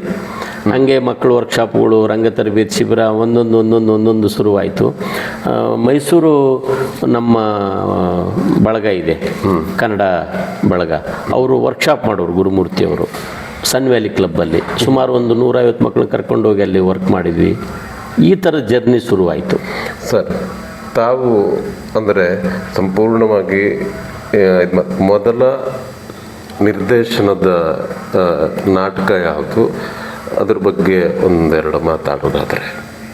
ನನ್ನ ಅಷ್ಟೊತ್ತಿಗಾಗಲೇ ನಾನು ಬೆಂಗಳೂರಿನ ಕೆಲವು ತಂಡಗಳಿಗೆ ಗುರುತಿಸಿಕೊಂಡಿದ್ದೆ. ಒಬ್ಬ ಕಲಾ ನಿರ್ದೇಶಕನಾಗಿ, ಒಬ್ಬ ನೇಪಥ್ಯ ಕಲಾವಿದನಾಗಿ ಮೇಕಪ್ ಮಾಡ್ತಾಯಿದ್ದೆ, ಗುರುತಿಸಿಕೊಂಡಿದ್ದೆ. ನನಗೆ ಒಳಗಡೆ ಒಬ್ಬ ನಿರ್ದೇಶಕ ಇದ್ದಾನಂದು ನನಗೆ ಪಕ್ಕ ಗೊತ್ತಿತ್ತು. ಯಾಕಂದ್ರೆ ನನಗೆ ಆರ್ಟ್ ಇರೋದರಿಂದ ನಾಟಕಗಳನ್ನ ಓದ್ತಾ ಇದ್ದೆ. ಒಂದು ಆಧುನಿಕ ರಂಗಭೂಮಿಯ ಪರಿಚಯ ಆಗಿತ್ತು. ಬೇರೆ ಬೇರೆ ಆವಾಗಲೇ ಗೊತ್ತಾಗ್ಬಿಟ್ಟಿತ್ತು. ನನಗೆ ಯಾಕೆ ಒಂದು ನಿರ್ದೇಶನದ ಅವಕಾಶ ಸಿಗ್ತಾ ಇಲ್ಲ ಅಂತ ಅಂದಾಗ, ಅವಾಗಲೇ ಅಂತರ್ ಕಾಲೇಜು ನಾಟಕ ಸ್ಪರ್ಧೆ ಭಾಳ ಜೋರಾಗಿ ನಡೆಯೋದು ಬೆಂಗಳೂರಲ್ಲಿ. ಅದು ವರ್ಷಕ್ಕೊಂದು ಸಾರಿ ಭಾಳ ದೊಡ್ಡ ಮಟ್ಟದಲ್ಲಿ KV ನಾಗರಾಜ ಮೂರ್ತಿಯವರು ಪ್ರಯೋಗದಿಂದ ಮಾಡ್ತಾಯಿದ್ರು, ಭಾರತ ಯಾತ್ರಾ ಕೇಂದ್ರದಿಂದ ಮಾಡ್ತಾಯಿದ್ರು. ಆವಾಗ ನನಗೆ ಒಂದು ಅವಕಾಶ ಸಿಕ್ತು. ನ್ಯಾಷನಲ್ ಕಾಲೇಜು ವೇಣುಗೋಪಾಲ್ ಸರು ಕರೆದು ಒಂದು ನಾಟಕ ಮಾಡಿ ಮಾಲ್ತೇಶ್ ಅಂದರು. ಭಾಳ ಖುಷಿಪಟ್ಟೆ, ಭಾಳ ಆನಂದ ಆಯಿತು. ಯಾಕಂದರೆ ಒಂದು ಅವಕಾಶ ಸಿಗ್ತಲ್ಲ, ಫಸ್ಟ್ ಅವಕಾಶ ನಿರ್ದೇಶನಕ್ಕೆ. ಯಾವ ನಾಟಕ ತಗೋಬೇಕು, ಯಾಕಂದ್ರೆ ಭಾಳ ಪೈಪೋಟಿ ಇತ್ತು ಅವಾಗ. ಸುಮಾರು 30ರಿಂದ 40 ನಾಟಕಗಳು ಪೈಪೋಟಿ. ಅದು ದೊಡ್ಡ ಮಟ್ಟದಲ್ಲಿ ನಾಟಕ ನಿರ್ದೇಶಕರು, ಹೆಚ್ಚಿನ ದೊಡ್ಡ ನಿರ್ದೇಶಕರೆಲ್ಲ ಸೇರ್ಕೊಂಡ್ಬಿಟ್ಟಿದ್ರು. ಆ ಹೆಸರು ಇದರಲ್ಲಿಂದನೇ ಸಾಕಷ್ಟು ಕೃಷ್ಣಮೂರ್ತಿ ಕವತಾರ್ ಇರ್ಬೋದು, ಬೇರೆ ನಿರ್ದೇಶಕರು ಹೊರಗೆ ಅದು ಭಾಳ ಪ್ರಸಿದ್ಧಿಯನ್ನು ಪಡೆದಿದ್ರು ಆ ವೇದಿಕೆ. ನನಗೆ ಫಸ್ಟು ಕಾಲೇಜ್ ನಾಟಕ ಮಾಡಲಿಕ್ಕೆ ಅವಕಾಶ ಸಿಕ್ಕಾಗ ಭಾಳ ಖುಷಿಪಟ್ಟು ಮಾಧವಿ ಅಂತ ಭೀಷ್ಮ ಸಾಹನಿ ಅವ್ರದ್ದು ಒಂದು ಮಾಧವಿ ನಾಟಕ ತೊಗೊಂಡು, ಭೀಷ್ಮ ಸಾಹನಿ ಅವರು ಭಾಳ ಚೆನ್ನಾಗಿ ಬಂತು ನಾಟಕ. ಭಾಳ ಅದ್ಭುತವಾದಂಥ ಪ್ರಯೋಗ. ಅದರಲ್ಲಿ ನಮ್ಮ ವಿಜಯನಗರ ಬಿಂಬದ ಸುಷ್ಮಾ ಆ್ಯಕ್ಟ್ ಮಾಡಿದರು, ಪೂರ್ಣಚಂದ್ರ ಅವನು ಆ್ಯಕ್ಟ್ ಮಾಡಿದ್ದ. ಭಾಳ ಒಂದು ಹೊಸ, ನನಗೆ ಒಂದು ಹೆಸರನ್ನು ಕೊಟ್ಟಂಥ ನಾಟಕ ಅದು. ಫಸ್ಟ್ ಪ್ರೈಸ್ ಬಂತು 34 ನಾಟಕದ ಜೊತೆಗೆ. ಅಲ್ಲಿ ಯಾರು ನಿರ್ದೇಶಕ ಯಾರು ಅಂತಂದಾಗ ಹಾಗೆ ನನ್ನ ಜರ್ನಿ, ನಿರ್ದೇಶನ ಜರ್ನಿ ಶುರುವಾಯಿತು. ಸರ್, ಆ ಮಾಧವಿ ನಾಟಕ ಅನ್ನೋದೇನಿದೆ ನಿಮ್ಮ ಜೀವನದಲ್ಲಿ ಒಂದು ಹೊಸ ಇದೆ, ಅದು ಪ್ರಾರಂಭ, ನಿರ್ದೇಶನದ ಪ್ರಾರಂಭ.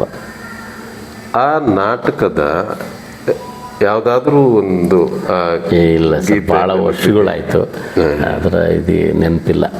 ಭಾಳ ವರ್ಷದ ಹಿಂದೆ. ಆಮೇಲೆ ಮುಂದೆ ಹೋಗ್ತಾ ನಾನು ಕೆಲಸದಲ್ಲಿ ಬ್ಯುಸಿ ಆಗ್ತಾ ಹೋದೆ. ಬೇರೆ ಕಾಲೇಜುಗಳಿಗೆ ನಾಟಕ ತಂಡಗಳಿಗೆ ತುಂಬ ಕರೆಯೋಕ್ಕೆ ಶುರು ಮಾಡಿದರು. ಕರ್ನಾಟಕ ಸಚಿವಾಲಯ ಕ್ಲಬ್ ಅಲ್ಲಿ ನಾಟಕ ಶುರುವಾಯಿತು. ಬೇರೆ ತಂಡಗಳು ಶುರುವಾಯಿತು. ಜರ್ನಿ ಹೀಗೆ ನಾಟಕದ ನಿರ್ದೇಶನ ಮತ್ತೆ ಶುರುವಾಯಿತು. ನಾಟಕದ ನಿರ್ದೇಶನದಲ್ಲಿ ಬ್ಯುಸಿ ಆಗಕ್ಕೆ ಶುರುವಾದೆ ನಾನು. ಸ್ವಲ್ಪ ನೇಪಥ್ಯ ಇವೆಲ್ಲ ನಾನೇ ಮಾಡೋದ್ರಿಂದ, ಈ ಬ್ಯಾಕ್ ಸ್ಟೇಜ್ ವರ್ಕು, ಸ್ವಲ್ಪ ಮ್ಯೂಸಿಕ್ ಕೆಲಸ, ನಿರ್ದೇಶನ ಎಲ್ಲ ನಾನೇ ಮಾಡೋದ್ರಿಂದ ಹೆಚ್ಚು ರಂಗಭೂಮಿಯಲ್ಲಿ ತೊಡಗಿಸ್ಕೊಳ್ಳೋಕೆ ಸಾಧ್ಯ ಆಯಿತು. ನಿಮಗೆ ಪ್ರಶ್ನೆ ಕೇಳುವಷ್ಟು ದೊಡ್ಡ ವ್ಯಕ್ತಿ ಅಲ್ಲ. ಪೌರಾಣಿಕ, ಐತಿಹಾಸಿಕ, ಸಾಮಾಜಿಕ ಮತ್ತು ಆಧುನಿಕ ನಾಟಕಗಳು ತಮ್ಮದೇ ಆದಂಥ ಯೋಚನೆ ಇದರಲ್ಲಿ ಮಾತಾಡೋದಾದರೆ ಹೇಗೆ? ಸರ್, ನನ್ನ ಜರ್ನಿ ಇದೆಲ್ಲ ಭಾಳ ವಿಭಿನ್ನವಾಗಿತ್ತು. ನಾನು ಕಂಪ್ನಿ ನಾಟಕಗಳು ನೋಡ್ತಾ ಇದ್ದೆ. ಅದಾದಮೇಲೆ ಹವ್ಯಾಸಿ ರಂಗಭೂಮಿಯ ನಾಟಕ ನೋಡ್ತೀವಿ. ನಮ್ಮ ಉತ್ತರ ಕರ್ನಾಟಕದಲ್ಲಿ ಸ್ವಲ್ಪ ಈ ಪೌರಾಣಿಕ ನಾಟಕಗಳು ಪರಂಪರೆ ಕಡಿಮೆ. ಇದು ಸಾಮಾಜಿಕ ನಾಟಕಗಳ ಪ್ರಭಾವ ಜಾಸ್ತಿ ತುಂಬ. ಅಲ್ಲಿ ಪ್ರತಿ ವರ್ಷ ಜಾತ್ರೆಯಲ್ಲಿ ಭಾಳ ಸಾಮಾಜಿಕ ನಾಟಕಗಳು ಜಾಸ್ತಿ ಅಂಥವು ನೋಡ್ತಾ ಇದ್ದೆ. ಆಮೇಲೆ ಒಂದು ಕಂಪ್ನಿ ನಾಟಕ ನೋಡ್ತಾ ಇದ್ದೆ, ಒಂದು ಗ್ರಾಮೀಣ ರಂಗಭೂಮಿ ಮತ್ತು ಕಂಪ್ನಿ ನಾಟಕ, ಆಧುನಿಕ ರಂಗಭೂಮಿಯ ನಾಟಕಗಳು ಇವು ಇಷ್ಟು ನೋಡಿಕೊಂಡು ಬೆಂಗಳೂರು ಭಾಗದಲ್ಲಿ ಬಂದಾಗ ಇಲ್ಲಿ ನಡೀತಿತ್ತಲ್ಲ ಪೌರಾಣಿಕ ನಾಟಕಗಳು, ಇವನ್ನ ನೋಡ್ತಾ ಇದ್ವಿ. ಸಣ್ಣಾಟ ದೊಡ್ಡಾಟ ನೋಡಿದ್ವಿ ನಾವು. ನಮ್ಮ ಕಾಲಘಟ್ಟಕ್ಕಾಗಲೇ ಅವು ಪರಂಪರೆ ಕಡಿಮೆ ಆಗಿಬಿಟ್ಟಿತ್ತು. ನಾವು ಬೆಳೆಯ ಸಂದರ್ಭದಲ್ಲಿ ನಮ್ಮ ಉತ್ತರ ಕರ್ನಾಟಕದಲ್ಲಿ ಸಣ್ಣಾಟ ಮತ್ತು ದೊಡ್ಡಾಟ ಅಂತ ಇತ್ತು. ಕೆಲವು ಹಳ್ಳಿಗಳಲ್ಲಿ ಮಾತ್ರ ಆಗ್ತಾ ಇತ್ತು ಆ ದೊಡ್ಡಾಟದ ಅದರದ್ದೆಲ್ಲ ವೇಷಭೂಷಣಗಳನ್ನು ನೋಡ್ತಾ ಇದ್ವಿ, ಬಟ್ ಪ್ರದರ್ಶನ ಸಿಗ್ತಿರ್ಲಿಲ್ಲ ನನಗೆ. ಅದಾದ್ಮೇಲೆ ನೀನಾಸಮಿಗೆ ಹೋದ್ಮೇಲೆ ಯಕ್ಷಗಾನದ ಪ್ರಭಾವ ಜಾಸ್ತಿ ಬೀರ್ತೀವಿ ನಮಗೆ. ಯಕ್ಷಗಾನ ಅಲ್ಲಿ ಬರ್ತಕ್ಕಂಥ ಗುರುಗಳು ಹೇಳ್ಕೊಡೋ ಒಂದಿಷ್ಟು ಅವನ್ನೆಲ್ಲ ನೋಡ್ತಾ ಇದ್ವಿ. ಮತ್ತು ಯಕ್ಷಗಾನ ನೋಡೋ ಒಂದು ಅಭಿರುಚಿ ಹುಟ್ಟುಕೊಳ್ತಾ ಅಲ್ಲಿ. ಯಕ್ಷಗಾನ ನೋಡಕ್ಕೆ ಹೋಗ್ತಾ ಇದ್ವಿ ನೀನಾಸಮಲ್ಲಿದ್ದಾಗ ಯಕ್ಷಗಾನ. ಹೀಗಾಗಿ ಅವನ್ನೆಲ್ಲ ನಮಗೆ ಈ ಕಲಾವಿದರಾಗಿರೋದ್ರಿಂದ ಅವನ್ನೆಲ್ಲ ನಾವು ಮೈಗೂಡಿಸ್ಕೋಬೇಕಾಗತ್ತೆ, ಅವನ್ನೆಲ್ಲ ತಿಳ್ಕೋಬೇಕಾಗತ್ತೆ. ಹೀಗಾಗಿ ವಿಭಿನ್ನವಾಗಿದೆ. ಈಗ ಯಕ್ಷಗಾನದ ಇದರಲ್ಲಿ ಅದೇ ಬೇರೆ ಥರದ ಇದಾಗುತ್ತೆ, ಕುಣಿತ ಮತ್ತು ಅದರ ಲಯ ಮಾತುಗಾರಿಕೆ. ಅದು ನೀವು ದೊಡ್ಡಾಟಕ್ಕೆ ಬಂದ್ರೆ ಅದ್ರ ಗತ್ತೆ ಬೇರೆ ಆಗುತ್ತೆ. ಅದಕ್ಕೆ ಭುಜಕೀರ್ತಿಗಳು ಎಲ್ಲ ಮರದ್ದು ಇದನ್ನು ಕಟ್ಕೊಂಡು ಅದು ಒಂದು ಕುಣಿತದ ಬೇರೆ ಆಗುತ್ತೆ. ಹೀಗೆ ಆಮೇಲೆ ಅದನ್ನೆಲ್ಲ ಮೀರಿ ಬೆಂಗಳೂರಿಗೆ ಬಂದಾಗ ಇಲ್ಲಿ ಆಗ್ತಕ್ಕಂಥ ಕೃಷ್ಣ ಸಂಧಾನ, ಈ ನಾಟಕಗಳು, ಪ್ರಚಂಡ ರಾವಣ, ಈ ನಾಟಕದ ಶೈಲಿನೇ ವಿಭಿನ್ನವಾಗುತ್ತೆ. ಇದು ಪರದೆ ಇದರಲ್ಲೇ ನಡೆಯುತ್ತೆ. ಏನು ನಾವು ಕಂಪ್ನಿ ನಾಟಕದಲ್ಲಿ ಪರದೆಗಳ ಇದನ್ನೇನು ನೋಡ್ತೀವಿ, ಪರಂಪರೆ ನೋಡ್ತೀವಿ, ಅದೇ ಪರಂಪರೆಲಿದೆ. ಮತ್ತು ಇಲ್ಲಿ ಹಾಡುಗಾರಿಕೆ ಬೇರೆ ಥರದಲ್ಲಿ ಇದಾಗುತ್ತೆ. ಅಂದರೆ ಅಷ್ಟನ್ನು ನೋಡಿದ್ದೀನಿ ನಾನು. ಸರ್, ಈಗ ಸಾಕಷ್ಟು ಚಾನಲ್ಗಳಲ್ಲಿ ಈಗ ನಾಟಕಗಳದ್ದು ಈ ಕಾಮಿಡಿ ಶೋಸು ಅದು ಇದು ಆ ಥರದ ಇದ್ರ ಬಗ್ಗೆ ತಾವು ಯಾವ್ದಾರು ಇದರಲ್ಲಿ ನಮ್ಮ ಝೀದಲ್ಲಿತ್ತು ಇದಿತ್ತು ತಾವು ಏನಾದರೂ ಇದು ಮಾಡಿದ್ರೆ ನಿರ್ದೇಶನ? ಸರ್, ನಾನು ಪ್ರಾರಂಭದಲ್ಲಿ GTV ಬಂತು, ಆವಾಗ MG ರೋಡಲ್ಲಿ ಆಫೀಸ್ ಇತ್ತು. ನಾನು ಕಲಾ ನಿರ್ದೇಶಕನಾಗಿ ಸೇರಿಕೊಂಡಿದ್ದೆ, ಒಂದಿಷ್ಟು ವರ್ಕ್ ಮಾಡಿದೆ. ಆವಾಗ ಇನ್ನೂ ಯಾವುದು ನಮಗೆ ಇದರ ಅಂದರೆ ಕಾಮಿಡಿ ಶೋಗಳು ಯಾವುದೂ ಪ್ರಾರಂಭ ಆಗಿರಲಿಲ್ಲ, ಇತ್ತೀಚೆಗೆ ಪ್ರಾರಂಭ ಆದವು. ಅವು ಪ್ರಾರಂಭ ಆದಾಗ ನಾವು ನಾಟಕದಲ್ಲಿ ತುಂಬ ಬ್ಯುಸಿ ಆಗಿಬಿಟ್ಟಿದ್ವಿ. ತುಂಬ ವರ್ಕ್ ಇರೋದು. ನಮ್ಮ ಶ್ರೀಮತಿ ಛಾಯಾ ಭಾರ್ಗವಿ ಅವರು, ನಾನು, ಅವರು ನಾಟಕ ನಿರ್ದೇಶಕರು. ಏನು ಮಾಡಿದ್ವಿ ಅಂದರೆ ಈ ದೊಡ್ಡ ದೊಡ್ಡ ಸ್ಕೂಲ್ಗಳಲ್ಲಿ ಪ್ರಾಜೆಕ್ಟು ಕೆಲವೆಲ್ಲ ಮಾಡಿದ್ವಿ. ಆಗಸ್ಟ್ 15, ಜನವರಿ 26 ಸುಮಾರು 600ರಿಂದ 700 ಮಕ್ಕಳಿಗೆ ಪ್ರತಿ ವರ್ಷ ಆ ಪ್ರಾಜೆಕ್ಟಲ್ಲಿ ಇನ್ವಾಲ್ವ್ ಆದ್ವಿ. ಕೆಲವು ಸ್ಕೂಲ್ಗಳಿಗೆ ಇಡೀ ಸ್ಕೂಲನ್ನು ಬಳಸ್ಕೊಂಡು ಸ್ಕೂಲ್ ಡೇ ಮಾಡೋದು. ಆಮೇಲೆ ನಮ್ಮದೇ ತಂಡ ಇತ್ತು, ಅದಮ್ಯ ರಂಗ ಸಂಸ್ಕೃತಿ ತಂಡ ಇತ್ತು. ಆ ತಂಡದಿಂದ ನಾಟಕಗಳು. ಹೀಗಾಗಿ ಇಬ್ಬರು ನಾವು ಫುಲ್ ಟೈಮ್ ಥಿಯೇಟ್ರಲ್ಲಿ ತೊಡಗಿಸ್ಕೊಂಡಿರೋದ್ರಿಂದ ಸ್ವಲ್ಪ ನಮಗೆ ಇದಕ್ಕೆ ಹೋಗೋ ಕಷ್ಟ ಆಯಿತು. ಬಹುಶಃ ಹೋಗಿದ್ದರೆ ಮಾಡ್ಬೋದಿತ್ತು. ಅವಕಾಶನೂ ಬಂತು, ಕೇಳಿದರು. ಅವ್ರು ಕೇಳುವಾಗ ನಾನೆಲ್ಲೋ ನಾಟಕ ಮಾಡಿಸ್ತಾ ಇದ್ದೆ. ಸಾಣೆಹಳ್ಳಿ ಶಿವಸಂಚಾರಕ್ಕೆ ನಾಟಕ ನಿರ್ದೇಶನ ಮಾಡ್ತಾ ಇದ್ದೆ, ಅಥವಾ ಇನ್ನೊಂದು ಯಾವುದೋ ಒಂದು ತಿಂಗಳು ಹೋಗಿ ಬೇರೆ ಯಾವುದೋ ತಂಡಕ್ಕೆ ನಾಟಕ ನಿರ್ದೇಶನ ಮಾಡ್ತಾ ಇದ್ದೆ. ಈ ಸಂದರ್ಭ ನನಗೆ ಅಲ್ಲಿ ಸೇರಿಕೊಂಡು ಆ ಶೋಗಳು ಮಾಡೋಕ್ಕಾಗಲಿಲ್ಲ. ಬಟ್ ಅಲ್ಲಿಂದ ಬಂದಂಥವರು ಇವತ್ತು ಸಾಕಷ್ಟು ಬೇರೆ ಬೇರೆ ಹೆಸರು ಮಾಡ್ತಾ ಇದ್ದಾರೆ ಕಾಮಿಡಿ ಶೋದಲ್ಲಿ. ಸರ್,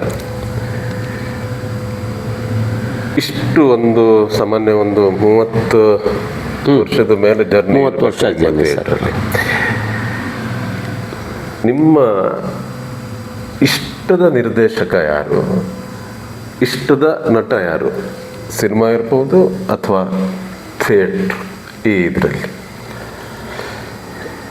ಇವತ್ತಿನ ಕಾಲಘಟ್ಟಕ್ಕೆ ನಾವು ನೋಡಿರ್ತಕ್ಕಂಥ ನಿರ್ದೇಶಕರಲ್ಲಿ ಭಾಳ ವಿಭಿನ್ನವಾಗಿ ಯೋಚನೆ ಮಾಡೋಂಥವ್ರು ಬಸವಲಿಂಗಯ್ಯವರು ನಮಗೆ ಕೆಲವು ಕಡೆ ಇಷ್ಟ ಆಗ್ತಾರೆ, ಜಂಬೆ ಅವರು ಇಷ್ಟ ಆಗ್ತಾರೆ, ಅಕ್ಷರವರು ಇಷ್ಟ ಆಗ್ತಾರೆ.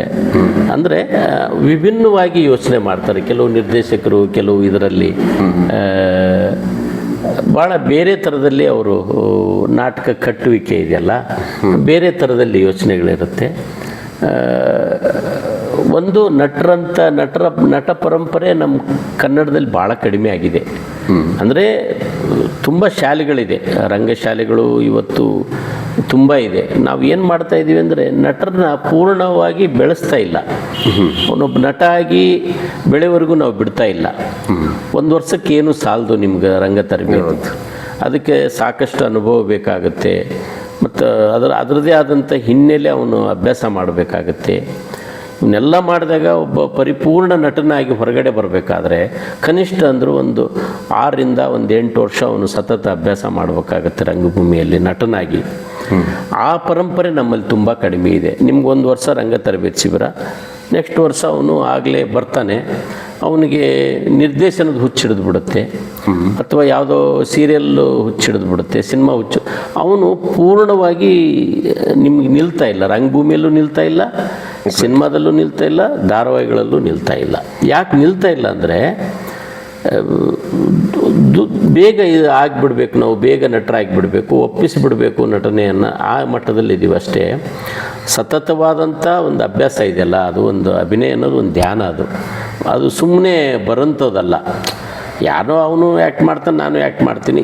ಬೇಗ ನಮಗೂ ಸಮಸ್ಯೆ ಇದೆ, ಇವತ್ತು ಆರ್ಥಿಕ ಸಮಸ್ಯೆ ಇದೆ ಅವತ್ತಿನ ಬದುಕಿಗೆ, ಅವತ್ತಿನ ಜೀವನಕ್ಕೆ. ಹೀಗಾಗಿ ನಟರು ನಿಲ್ತಾ ಇಲ್ಲ, ಗಟ್ಟಿಯಾಗಿ ನಿಲ್ತಾ ಇಲ್ಲ. ನಿಮಗೆ ಮರಾಠಿಯಲ್ಲಿ ತುಂಬ ಆ ಥರದ ಇವತ್ತಿಗೂ ಅವ್ರು ಎಂಥ ದೊಡ್ಡ ಸ್ಟಾರ್ ಇದ್ದರೂ ಭಾಳ ಪ್ರಸಿದ್ಧಿಯನ್ನು ಪಡೆದರೂ ಸುಧಾ ಅವರು ಯಾವ್ದಾರ ರಂಗಭೂಮಿಯ ನಾಟಕದಲ್ಲಿ ನಾಟಕ ಇದೆ ಅಂದರೆ, ಅವ್ರ ಪಾತ್ರ ಇದೆ ಅಂದರೆ ಅವರು ಬಂದು ಪಾತ್ರ ಮಾಡಿ ಮತ್ತೆ ಹೊರಟೋಗ್ತಾರೆ ಅವರು. ನಾನಾ ಪಾಟೇಕರ್ ಅವರೆಲ್ಲ ನಟ ಪರಂಪರೆ ಮರಾಠಿಯಲ್ಲಿದೆ ನೋಡಿ, ಹತ್ತಿರ ಇದೀವಿ ನಾವು, ನಮ್ಮಲ್ಲಿಲ್ಲ. ನಮ್ಮಲ್ಲಿ ನೀನಾಸಮಿಂದ ಬಂದಂಥ ನಟರು ಇದ್ದಾರೆ, NST ಇಂದ ಬಂದಂಥವ್ರು ಇದ್ದಾರೆ, ಬಟ್ ನಿಲ್ಲಲ್ಲ. ಉದಾಹರಣೆಗೆ ನಾನು ತಲೆದಂಡ ನಾಟಕ ಮಾಡುವಾಗ ಹಳ್ಳಿಕೇರಿ ಮಠ ಅಂತ ಒಬ್ಬರು ಭಾಳ ಅದ್ಭುತವಾದಂಥ ನಟರು, ಅವರು ಪಾತ್ರ ಮಾಡೋರು, ನಿಲ್ಲಿಲ್ಲ ಅವರು. ಆಮೇಲೆ ಎಲ್ಲಿ ಹೋದರೂ ಗೊತ್ತಿಲ್ಲ. ಅಂದರೆ ಕಷ್ಟ ಇದೆ ರಂಗಭೂಮಿ ಮತ್ತು ಇದರಲ್ಲಿ ಉಳ್ಕೊಂಡು ಬದುಕಟ್ಕೊಳ್ಳೋದಿದೆಯಲ್ಲ, ಭಾಳ ಕಷ್ಟ ಇದೆ. ನಮ್ಮ ಏಣಿಗೆ ನಟರಾಜ್ ಅವರಿದ್ದರು, ಅವ್ರದ್ದೊಂದು ನಮ್ಮ ಕಾಲಘಟ್ಟದಲ್ಲಿ ಅವ್ರ ಬಗ್ಗೆ ತುಂಬ ಹೇಳೋರು. ಬಟ್ ಅವರ ನಾಟಕದಲ್ಲಿ ಭಾಳ ಅದ್ಭುತವಾಗಿ ಪಾತ್ರ ಮಾಡೋರು ಅಂತ ನಾವು ಕೇಳ್ತಾ ಇದ್ವಿ. ಬಟ್ ಅವರ ಪಾತ್ರಗಳನ್ನು ನೋಡಲಿಲ್ಲ ನಾನು ಅವ್ರ ಜೊತೆ ಆ್ಯಕ್ಟ್ ಮಾಡಿದ್ದೆ ಗೋಧೂಳಿ ಅಂತ, ಗೋಧೂಳಿಯಲ್ಲಿ. ಅವರ ಏಣಿಗೆ ನಟರಾಜ್ ಅವ್ರ ಜೊತೆ. ಈಗ ನೀವು ಒಂದು ಹೇಳಿದ್ರಿ ಸರ್, ಏನು ಅಂತಂದರೆ ಏನು ಈಗ 5-6 ವರ್ಷ ಆದ್ರೂ ಒಬ್ಬ ಪರಿಪೂರ್ಣ ನಟನಾಗಿ ಇದಾಗೋದಕ್ಕೆ ಅಂತ ನನಗನ್ಸುತ್ತೆ. ಏನು ಅಂತಂದರೆ ಈಗ ಒಬ್ಬರ ಹತ್ರ ನಾವು ಕಲಿತಾಗ ಅವನ ಪಡಿಯಚ್ಚ ಶಿಷ್ಯ ಆಗಲ್ವಾ, ಅದರೇ ಇದಾಗ್ಬಿಡಲ್ಲ. ಅದರಿಂದ ಹೊರಗೆ ಹೆಂಗೆ ಬರ್ಬೋದು ಒಬ್ಬ ನಟ ಅಂತ. ಈಗ ಉದಾಹರಣೆಗೆ ಈಗ ಮಾಲತೇಶ್ ಬಡಗೇರವರು, ಅವರದ್ದೇ ಆದಂಥ ಒಂದು ಸ್ಟೈಲ್ ಇರುತ್ತೆ, ಅವರದ್ದೇ ಆದಂಥ ಒಂದು ಆ್ಯಕ್ಟಿಂಗ್ ಇರುತ್ತೆ. ನೀವು ಶಿಷ್ಯಂದ್ರಿಗೆ ನೀವು ಕಲಿಸ್ತಾ ಹೋಗ್ತೀರಿ. ಈಗ 5-6 ವರ್ಷ ನಿಮ್ಮ ಜೊತೆನೇ ಇದ್ದಾಗ ಅಲ್ಲಿ ಇನ್ನೊಬ್ಬ ಮಾಲತೇಶ್ ಬಡಗೇರ್ ಕಾಣ್ಬೋದು, ಹೊರತು ಅವನು ಇಂಡಿಪೆಂಡೆಂಟಾಗಿ ಹಿಂಗೆ. ಅದ್ರ ಬಗ್ಗೆ ನಾನು ಸಾಕಷ್ಟು ಸರಿ ಯೋಚನೆ ಮಾಡಿದಾಗ ಹೀಗನ್ನಿಸ್ತು ನನಗೆ. ಅದರಿಂದ ಒಬ್ಬ ನಟ ಇಂಡಿಪೆಂಡೆಂಟಾಗಿ ತನ್ನನ್ನೇ ತಾನು ಗುರುತಿಸ್ಕೋಬೇಕು ಅಂತಂದಾಗ ಯಾವ ರೀತಿಯ ಒಂದು ಅಲ್ಲಿಂದ ಇಲ್ಲಿಗೆ ಹೆಂಗೆ ಪರಿವರ್ತನೆ ಇದು ಅನ್ನೋದ್ರ ಬಗ್ಗೆ ನನ್ನ ಸರ್, ನಮ್ಮಲ್ಲಿ ಆ ತಾಳ್ಮೆ ಇಲ್ಲ. ಫಸ್ಟು ನಾನು ಹೇಳಿದ್ನಲ್ಲ, ಒಂದಿಷ್ಟು ವರ್ಷ ಅಭ್ಯಾಸ ಆಗಲೇಬೇಕು ನಟನಿಗೆ. ನೋಡಿ, ನಮ್ಮ ರಂಗಾಯಣ ಇತ್ತಲ್ಲ ಮೈಸೂರಲ್ಲಿ, ಸುಮಾರು ಜನ ನಟರು ಉಳ್ಕೊಂಡ್ರಲ್ಲಿ. ಹುಲ್ಗಪ್ಪ ಕಟ್ಟಿಮನಿ ಅಂತವರು, ಬೇರೆ ಬೇರೆ ಪ್ರಶಾಂತ್ ಹಿರೇಮಠ ಅವ್ರು ಯಾಕಂದರೆ ಆ ನಟ ಪರಂಪರೆಯಲ್ಲೇ ಬೆಳೆದ್ರು, ಒಂದಿಷ್ಟು ಹೆಸರನ್ನು ಮಾಡಿದರು ನಟನೆಯಲ್ಲಿ. ಹಾಗೆ ಇವತ್ತು ಬರ್ತಕ್ಕಂಥ ನಟರಿಗೆ ಅವಕಾಶ ಸಿಗ್ತಾ ಇಲ್ಲ. ನಿಮಗೆ ಭಾಳ ಅವನು ಅಭ್ಯಾಸ ಮಾಡಿ ಒಂದು ವರ್ಷದಲ್ಲಿ ನೆಕ್ಸ್ಟ್ ಅವನು ಹಿಡಿಯೋಕ್ಕೆ ಆಗಲ್ಲ ನಿಮಗೆ. ಆ ತಲೆಗೆ ಏರಿಸ್ಕೊಂಡ್ಬಿಟ್ಟಿರ್ತಾರೆ. ಯಾವುದೋ ಒಂದು ನಾಟಕದಲ್ಲಿ ಒಂದು ಪಾತ್ರ, ಒಂದೇನೋ ಶಬಾಸ್ಗಿರಿ ಕೊಟ್ಟಿರ್ತಾರಲ್ವ, ತಲೆಗೆ ಏರಿಬಿಡುತ್ತೆ ಅವ್ರಿಗೆ. ಯಾವಾಗ ನಾವು ತಲೆಗೆ ಏರಿಸ್ಕೊಳ್ತೀವೋ, ನಾನು ಅನ್ನೋದೊಂದು ಸಿಗುತ್ತೋ, ಅವಾಗ ಏನೂ ವರ್ಕ್ ಮಾಡೋಕ್ಕಾಗಲ್ಲ. ನಮ್ಮಲ್ಲಿ ಹುಡುಕಾಟ ಇಲ್ಲ ನಟರಲ್ಲಿ, ಹುಡುಕೋದೇ ಇಲ್ಲ ಅವರು. ಏನಂದರೆ ಒಂದು ನಾಟಕ, ಒಂದು ಪಾತ್ರ, ಒಂದು ತಂಡ ಅಷ್ಟೇ ಸೀಮಿತ ಆಗಿಬಿಟ್ಟಿದ್ದಾರೆ. ಅದನ್ನು ಬಿಟ್ಟು ನಾನು ಹೇಗೆ ಆ ಪಾತ್ರ ಪೋಷಣೆ ಮಾಡಬೇಕು, ಹೇಗೆ ಅದನ್ನು ಅಭ್ಯಾಸ ನಮ್ಮಲ್ಲೇ ಸಾಕಷ್ಟು ಬರ್ತಾರೆ, ನೆಕ್ಸ್ಟ್ ಸಿಗಲ್ಲ ಅವರು, ಹೊರಟೋಗಿರ್ತಾರೆ. ಅಲ್ಲೆಲ್ಲೋ ಸೀರಿಯಲಲ್ಲಿ ಯಾವುದೋ ಮೂಲೆಯಲ್ಲಿ ಫೈಲ್ ಹಿಡ್ಕೊಂಡು ನಿಂತಿರ್ತಾರೆ, ಅಥವಾ ಇನ್ನೊಂದು ಯಾವುದೋ ಸಣ್ಣ ಪಾತ್ರ ಮಾಡಿರ್ತಾರೆ, ಯಾವುದೋ ಪೊಲೀಸ್ ಕ್ಯಾರೆಕ್ಟರ್ ಮಾಡಿರ್ತಾರೆ, ಅಥವಾ ಇನ್ನೊಂದು ಇಷ್ಟಕ್ಕೆ ಸೀಮಿತ ಆಗ್ತಾರೆ. ಅರ್ಥ ಆಯ್ತಲ್ವ ನಾನು ಹೇಳೋದು? ಗೊತ್ತಾಯ್ತು. ಅವರಿಗೆ ಒಳಗೆ ಬೇಕದು, ನಾನೊಬ್ಬ ಅದ್ಭುತವಾದ ನಟ ಆಗಬೇಕು, ನಾನು ಏನಾದರೂ ಇದರಲ್ಲಿ ಗುರುತಿಸ್ಕೋಬೇಕು, ನಟನಾಗಿ ಗುರುತಿಸ್ಕೋಬೇಕು ಅನ್ನೋರು ಪರಂಪರೆ ಕಡಿಮೆ ಆಗ್ತಾ ಇದೆ. ತಾತ್ಕಾಲಿಕ ನಟರಾಗ್ತಿದ್ದೀವಿ ಅಷ್ಟೇ. ಕಲೆಗೆ ಅಂದರೆ ನಟ ಇರ್ಬೋದು ಅಥವಾ ನಿರ್ದೇಶಕ ಆಗಿರ್ಬೋದು, ಸಂಪೂರ್ಣವಾಗಿ ಆ ಥಿಯೇಟ್ರಿಗೋ ಅಥವಾ ಥಿಯೇಟ್ರ್ ಎಸ್ಪೆಷಲಿ ನಾನು ನಾಟಕದ್ದು ಇದು ಹೇಳ್ತಿದ್ದೀನಿ. ಯಾಕೆಂದರೆ ಸಿನಿಮಾ ಮತ್ತು ಸೀರಿಯಲಲ್ಲಿ ದುಡ್ಡಿದೆ. ಇದನ್ನೆಲ್ಲ ಇಷ್ಟು ವರ್ಷ ಹೇಗೆ ಅಂದ್ರೆ ಆರ್ಥಿಕವಾಗಿ ನಿಭಾಯಿಸ್ಕೊಂಡು ಬಂದ್ರಿ ಅಂತ. ಅಂದರೆ ಈ ಸಿನಿಮಾದಲ್ಲಿ ದುಡ್ಡಿರುತ್ತೆ, ನಿಮಗೆ ಗೊತ್ತಿದೆ, ಎಲ್ಲ ದುಡ್ಡಿರುತ್ತೆ. ಬಟ್ ಈ ನಾಟಕದಲ್ಲೇ ಇದ್ದು ಜೀವನ ಮಾಡಿ ಬೆಂಗಳೂರಂತ ಒಂದು ಈಗ ಆದರೆ ಈ ಗದಗ ಅಥವಾ ಆ ಕಡೆ ಆದರೆ ಹೆಂಗೋ ನಡೆದು ಹೋಗ್ಬಿಡುತ್ತೆ. ಬಟ್ ಇಲ್ಲಿ ಆ ಜೀವನ ಕಟ್ಕೊಳ್ಳೋದು ಇದೆಯಲ್ಲ, ಕೇವಲ ಒಂದೇ ಒಂದು ಇದರಲ್ಲಿ ರಂಗಭೂಮಿಯಲ್ಲಿ ಅದು ಹೇಗೆ ಹೆಂಗೆ ಇದಾಯ್ತು? ಯಾಕೆಂದರೆ ಸಾಕಷ್ಟು ನಾವು ಕಷ್ಟಪಟ್ಟು ಹೊರಟಿರ್ಬೇಕಾದ್ರೆ ಸಾಕಷ್ಟು ನೋವು ಅವಮಾನಗಳನ್ನು ಸಹಿಸ್ಕೊಂಡಿರ್ತೀವಿ. ಸಾಕಷ್ಟು ಅವಮಾನಗಳಾಗಿರುತ್ತೆ. ಒಬ್ಬ ಕಲಾವಿದ ಇರಲಿ, ಒಬ್ಬ ನಿರ್ದೇಶಕ ಆಗಲಿ, ಅವ್ರು ಗೆದ್ದು ಬಂದ ಮೇಲೆ ಎಲ್ಲರೂ ಚಪ್ಪಾಳ ತಟ್ಟದೆ, ಮಾಲ್ತೇಶ್ ಬಡಗೇರವರು ಅಥವಾ ಅಶೋಕ್ ಹೆಗಡೆ ಹಿಂಗೆ 100 ಎಲ್ಲ ಇರುತ್ತೆ. ಬಟ್ ಸಾಕಷ್ಟು ಅವಮಾನಗಳನ್ನು ತಿಂದಿರ್ತೀವಿ, ಆ ಅವಮಾನದ ಏಟನ್ನು ತಿಂದಿರ್ತೀವಿ. ಅಂಥದ್ದು ಯಾವುದಾದ್ರೂ ಒಂದು ಘಟನೆ ನಿಮ್ಮ ಹೆಸರು ಹೇಳದೇ ಇದ್ರೂ ಪರವಾಗಿಲ್ಲ, ಹಿಂಗಾಯ್ತು ಅಂತಂದರೆ ಸರ್ ಸಾಕಷ್ಟು ಆ ಥರದ ಕೈಘಟನೆಗಳಾಗಿದೆ. ಅವನೇನ್ರಿ ಬರೇ ಸೆಟ್ ಹಾಕಿಬಿಡ್ತಾನೆ, ಬರೇ ಅದ್ಧೂರಿಯಾಗಿ ಮಾಡ್ತಾನೆ, ಬರೀ ಅಂದರೆ ನನ್ನೊಬ್ಬ ನಿರ್ದೇಶಕ ಒಳಗಡೆ ಇರೋದಕ್ಕೋಸ್ಕರ ಇಷ್ಟು ವರ್ಷ ನಿಂತಿದ್ದೀನಿ ನಾನು. ಸುಮ್ಮನೆ ನನ್ನ ನಾಟಕಗಳನ್ನ ಯಾರೂ ಬಂದು ನೋಡಲ್ಲ. ನನ್ನ ನಾಟಕ ಎಲ್ಲ ಪ್ರಯೋಗಗಳು ಸುಮಾರು ಒಂದು 25-100 ಈ ಥರದಲ್ಲಿ ಅಂಕಿ ಸಂಖ್ಯೆಯಲ್ಲಿ ಜಾಸ್ತಿ ಆಗಿದೆ ಹೊರತು ನಾನು ಉಳ್ಕೊಂಡಿರೋದು ನನ್ನ ಒಳಗಡೆ ಏನೋ ಒಬ್ಬ ಇದ್ದಾನೆ, ಕೆಲಸ ಮಾಡ್ತಾ ಇದ್ದಾನೆ. ಅಂದರೆ ನಮ್ಮ ದಿನನಿತ್ಯದ ಹೋರಾಟ ಇದು. ಒಂದು ದಿನ ಅಲ್ಲ ಸರ್, ದಿನನಿತ್ಯನೂ ಯಾವುದೋ ತಿಂಗಳದ ಹೋರಾಟ ಅಲ್ಲ, ವರ್ಷದ ಹೋರಾಟ ಅಲ್ಲ, ನಮ್ಮದು ದಿನನಿತ್ಯದ ಹೋರಾಟ. ದಿನ ನಾವು ಬೆಳಗರೆದ್ರಾಗೆ ಯಾವುದೋ ಒಂದು ಮೇಕಪ್ಗೆ ಓಡ್ತೀನಿ, ಯಾವುದೋ ಒಂದು ಸೆಟ್ ಹಾಕಕ್ಕೆ ಓಡ್ತೀನಿ, ಯಾವುದೋ ನಾಟಕ ನಿರ್ದೇಶನ ಇದ್ದರೆ ಅದಕ್ಕೆ ತಯಾರಿ ಮಾಡ್ಕೊಳ್ತೀನಿ. ಅಂದಾಗಲೇ ನಾವು ಏನಾದರೂ ಕೆಲಸ ಮಾಡಲಿಕ್ಕೆ ಸಾಧ್ಯ. ನಾನು ಹೋದೆ ಧಾರಾವಾಹಿಗಳು, ಸಿನಿಮಾ ಅಲ್ಲಿ ಅಂತ ಕರೆದಾಗ, ಸ್ನೇಹಿತರು ಕರೆದಾಗ ಹೋಗಿ ಕೆಲಸ ಮಾಡಿದೆ. ಬಟ್ ನನ್ನ ತುಡಿತಾ ಇದ್ದಿದ್ದು, ನಾನು ಫಸ್ಟು ಬೆಂಗಳೂರಿಗೆ ಬಂದಿದ್ದು ಯಾವುದಾದ್ರೂ ಮತ್ತು ಯಾವುದೋ ಫಸ್ಟು ಮೇಸ್ಟ್ರ್ ಆಗ್ಬೇಕಂತಂದವನು, ಸ್ಕೂಲ್ ಮೇಸ್ಟ್ರಾಗಿ ಡ್ರಾಯಿಂಗ್ ಮೇಸ್ಟ್ರ್ ಆಗ್ಬೇಕಂದವನು. ಅದು ಆಗಲಿಲ್ಲ, ಅದು ನನ್ನ ತಲೆಯಲ್ಲಿ ಹೋಗಲೇ ಇಲ್ಲ. ಆಮೇಲೆ ಬೆಂಗಳೂರಿಗೆ ಹೋಗ್ಬಿಟ್ರೆ ಯಾವುದಾದ್ರು ಒಂದು ಧಾರಾವಾಹಿ ಅಥವಾ ಯಾವ್ದಾರು ಕಾಮಿಡಿ ಪಾತ್ರಗಳನ್ನು ಮಾಡಿಕೊಂಡು ಆರಾಮಾಗಿ ಇದ್ಬಿಡೋಣ ಅಂತ ಬೆಂಗಳೂರಿಗೆ ಬಂದವನು ನಾನು. ನಾಗೇಶ್ ಅವ್ರ ಪರಿಚಯದಿಂದ ಏನಾದರೂ ಅವಕಾಶ ಸಿಗುತ್ತೆ, ಅವರು ಸ್ವಲ್ಪ ಈ ಧಾರಾವಾಹಿ ಹುಚ್ಚೆಲ್ಲ ಹೇಳೋರು. ಇವ್ರು ಆದರೆ ಇಲ್ಲಿ ಬಂದ ಮೇಲೆ ನನ್ನ ಬದುಕೇ ಚೇಂಜ್ ಆಯಿತು ಸರ್. ರಂಗಭೂಮಿ ಬಿಟ್ಟು ಬೇರೆ ಏನೂ ಕಾಣಲೇ ಇಲ್ಲ ನಾನು. ಅಂದರೆ ಏನಾದರೂ ಇದರಲ್ಲಿ ಕೆಲಸ ಮಾಡೋಣ. ಈಗ ಒಬ್ಬ ರೈತ ಒಂದು ಬೆಳೆ ಬೆಳಿಬೇಕಾದ್ರೆ, ಏನೋ ಒಂದು ಜೋಳ ತೆಗಿಬೇಕಂದ್ರೆ ಒಂದು 6 ತಿಂಗಳು ಅವನು ಶ್ರಮ ಪಡಲೇಬೇಕು. ಅವನಿಗೂ ಕಷ್ಟ ಇದೆ, ನನಗೂ ಕಷ್ಟ ಇದೆ. ಅತಿ ಮಳೆ ಆದರೆ ಹೋಯ್ತು, ಅತಿ ಇದಾಯಿತು ಅಂದರೆ ಅಲ್ಲಿ ಇದಾಗುತ್ತೆ, ಕಡಲೆಕಾಯಿ ತೇಲ್ಕೊಂಡು ಹೋಗುತ್ತೆ. ಬಟ್ ನಂದು ಹಂಗಿಲ್ವಲ್ಲ, ಒಂದಲ್ಲ ಒಂದು ಕೆಲಸ ಸಿಗುತ್ತೆ. ಇವತ್ತು ಮೇಕಪ್ ಮಾಡಲಿಲ್ಲ ಅಂದರೂ ನಾಳೆ ಆದರೂ ಸೆಟ್ ವರ್ಕ್ ಯಾವ್ದಾದ್ರು ಮಾಸ್ಕ್ ಮಾಡೋದೊಂದಿರುತ್ತೆ, ಅಥವಾ ಇನ್ನೊಂದು ಯಾವುದೋ ಡೈರೆಕ್ಷನ್ ಸಿಗುತ್ತೆ. ಅವನಷ್ಟು ನಾನು ಕಷ್ಟ ಇಲ್ವಲ್ಲ ಪಾಪ ರೈತನಷ್ಟು. ಅವನೇ ಅಷ್ಟು ಬಿಸಿಲಲ್ಲಿ, ಯಾಕೆ ನಾನು ರೈತನಾಗಿ ಕೆಲಸ ಮಾಡಿದವನು ಹೊಲದಲ್ಲಿ. ಮಗು ಇದ್ದಾಗಲೇ 6ನೇ ಕ್ಲಾಸ್ 7ನೇ ಕ್ಲಾಸ್ ಇದ್ದಾಗ ಎತ್ತುಗಳು ಹೊಡ್ಕೊಂಡು ಹೋಗಿ ನಾನು ಎಲ್ಲ ಕೆಲಸ ಮಾಡಿದವನು, ಬಿತ್ತಿದವನು, ಉಳಿದವನು, ಕಣದಲ್ಲಿ ಕೆಲಸ ಮಾಡಿದವನು, ಎಲ್ಲ ಹಸುಗಳ ಜೊತೆ ಕೆಲಸ ಮಾಡಿದವನು. ಹೀಗಾಗಿ ಅದನ್ನೆಲ್ಲ ಕಷ್ಟ ನೋಡಿದ್ದೆ ನಾನು. ನನಗೆ ಮಗು ಇದ್ದಾಗಲೇ ಅದರ ಎಲ್ಲ ಥರದ ಅನುಭವಗಳು ಆಗಿಬಿಟ್ಟಿತ್ತು. ಯಾವುದೋ ಒಂದು ಮದುವೆ ಮನೆಗೆ ಹೋಗಿ ಚಿತ್ರ ಬರಿತಿದ್ವಿ, ಅವಾಗೆಲ್ಲ ಅದೊಂದು ಭಾಳ ನಮ್ಮ ಹಳ್ಳಿ ಕಡೆ ಒಂದು 5 ರೂಪಾಯಿ 10 ರೂಪಾಯಿ ಕೊಡೋರು, ರಂಗೋಲಿ ಹಾಕಿ ಬರ್ತಿದ್ವಿ. ಅಲ್ಲೇ ನಾನು ಈ ಚಿತ್ರಕಲೆಯಲ್ಲಿ ಇಷ್ಟು ಸಂಪಾದನೆ ಮಾಡ್ಬೋದಲ್ಲ. ನಾಟಕದಲ್ಲಿ ಇಲ್ಲಿ ಕೆಲಸ ಸಿಗ್ತಲ್ಲ ಸರ್ ನನಗೆ. ಹೀಗಾಗಿ ದಿನನಿತ್ಯದ ಹೋರಾಟ ಮಾಡ್ತಾನೆ ಬದುಕನ್ನು ಕಟ್ಕೊಂಡ್ವಿ. ಕೆಲಸ ಮಾಡ್ತಾಯಿದ್ವಿ, ನಿರ್ದೇಶನ ಮಾಡ್ತಾಯಿದ್ವಿ, ಡಿಸೈನ್ ಮಾಡ್ತಾಯಿದ್ವಿ. ಒಂದಲ್ಲ ಒಂದು ಬಿಡುವಿಲ್ಲದ ಇದನ್ನು ನಾವು ಬೇರೆ ಫ್ರೀ ಸಮಯವನ್ನು ತಗೊಳ್ಳೇ ಇಲ್ಲ. ನಾಟಕಕ್ಕಂತಲೇ ಮೀಸಲಿಟ್ಟಿವಿ ನಮ್ಮ ಇಡೀ ಸಮಯವನ್ನು. ಹೀಗಾಗಿ ಸಮಯ ಕಳೆದಿದ್ದೇ ಗೊತ್ತಾಗಲಿಲ್ಲ. ದುಡ್ಡು ಕೆಲವರು ಕೊಡೋರು, ಕೆಲವು ಅವಮಾನ ಆಗೋವು, ಕೆಲವೆಲ್ಲ ಮಾಡಿದ್ದಾರೆ, ಇಲ್ಲ ಅನ್ನಂಗಿಲ್ಲ. ಎಲ್ಲರೂ ಇಲ್ಲೇನು ಇವರಲ್ಲ, ಅದರಲ್ಲೂ ಇದ್ದಾರೆ. ಆದರೆ ಒಂದು ನೆನಪು, ಇವತ್ತೊಂದು ಮನೆ ಕಟ್ಟಿದ ಪ್ರತಿಯೊಂದು ಇಟ್ಟಿಗೆಯಲ್ಲೂ, ಪ್ರತಿಯೊಂದು ಇದರಲ್ಲೂ ನಮ್ಮ ರಂಗಭೂಮಿಯ ಕೆಲಸದ ಇದೆ ಸರ್. ಓಕೆ. ಇನ್ನೊಂದು, ಒಬ್ಬ ನಟ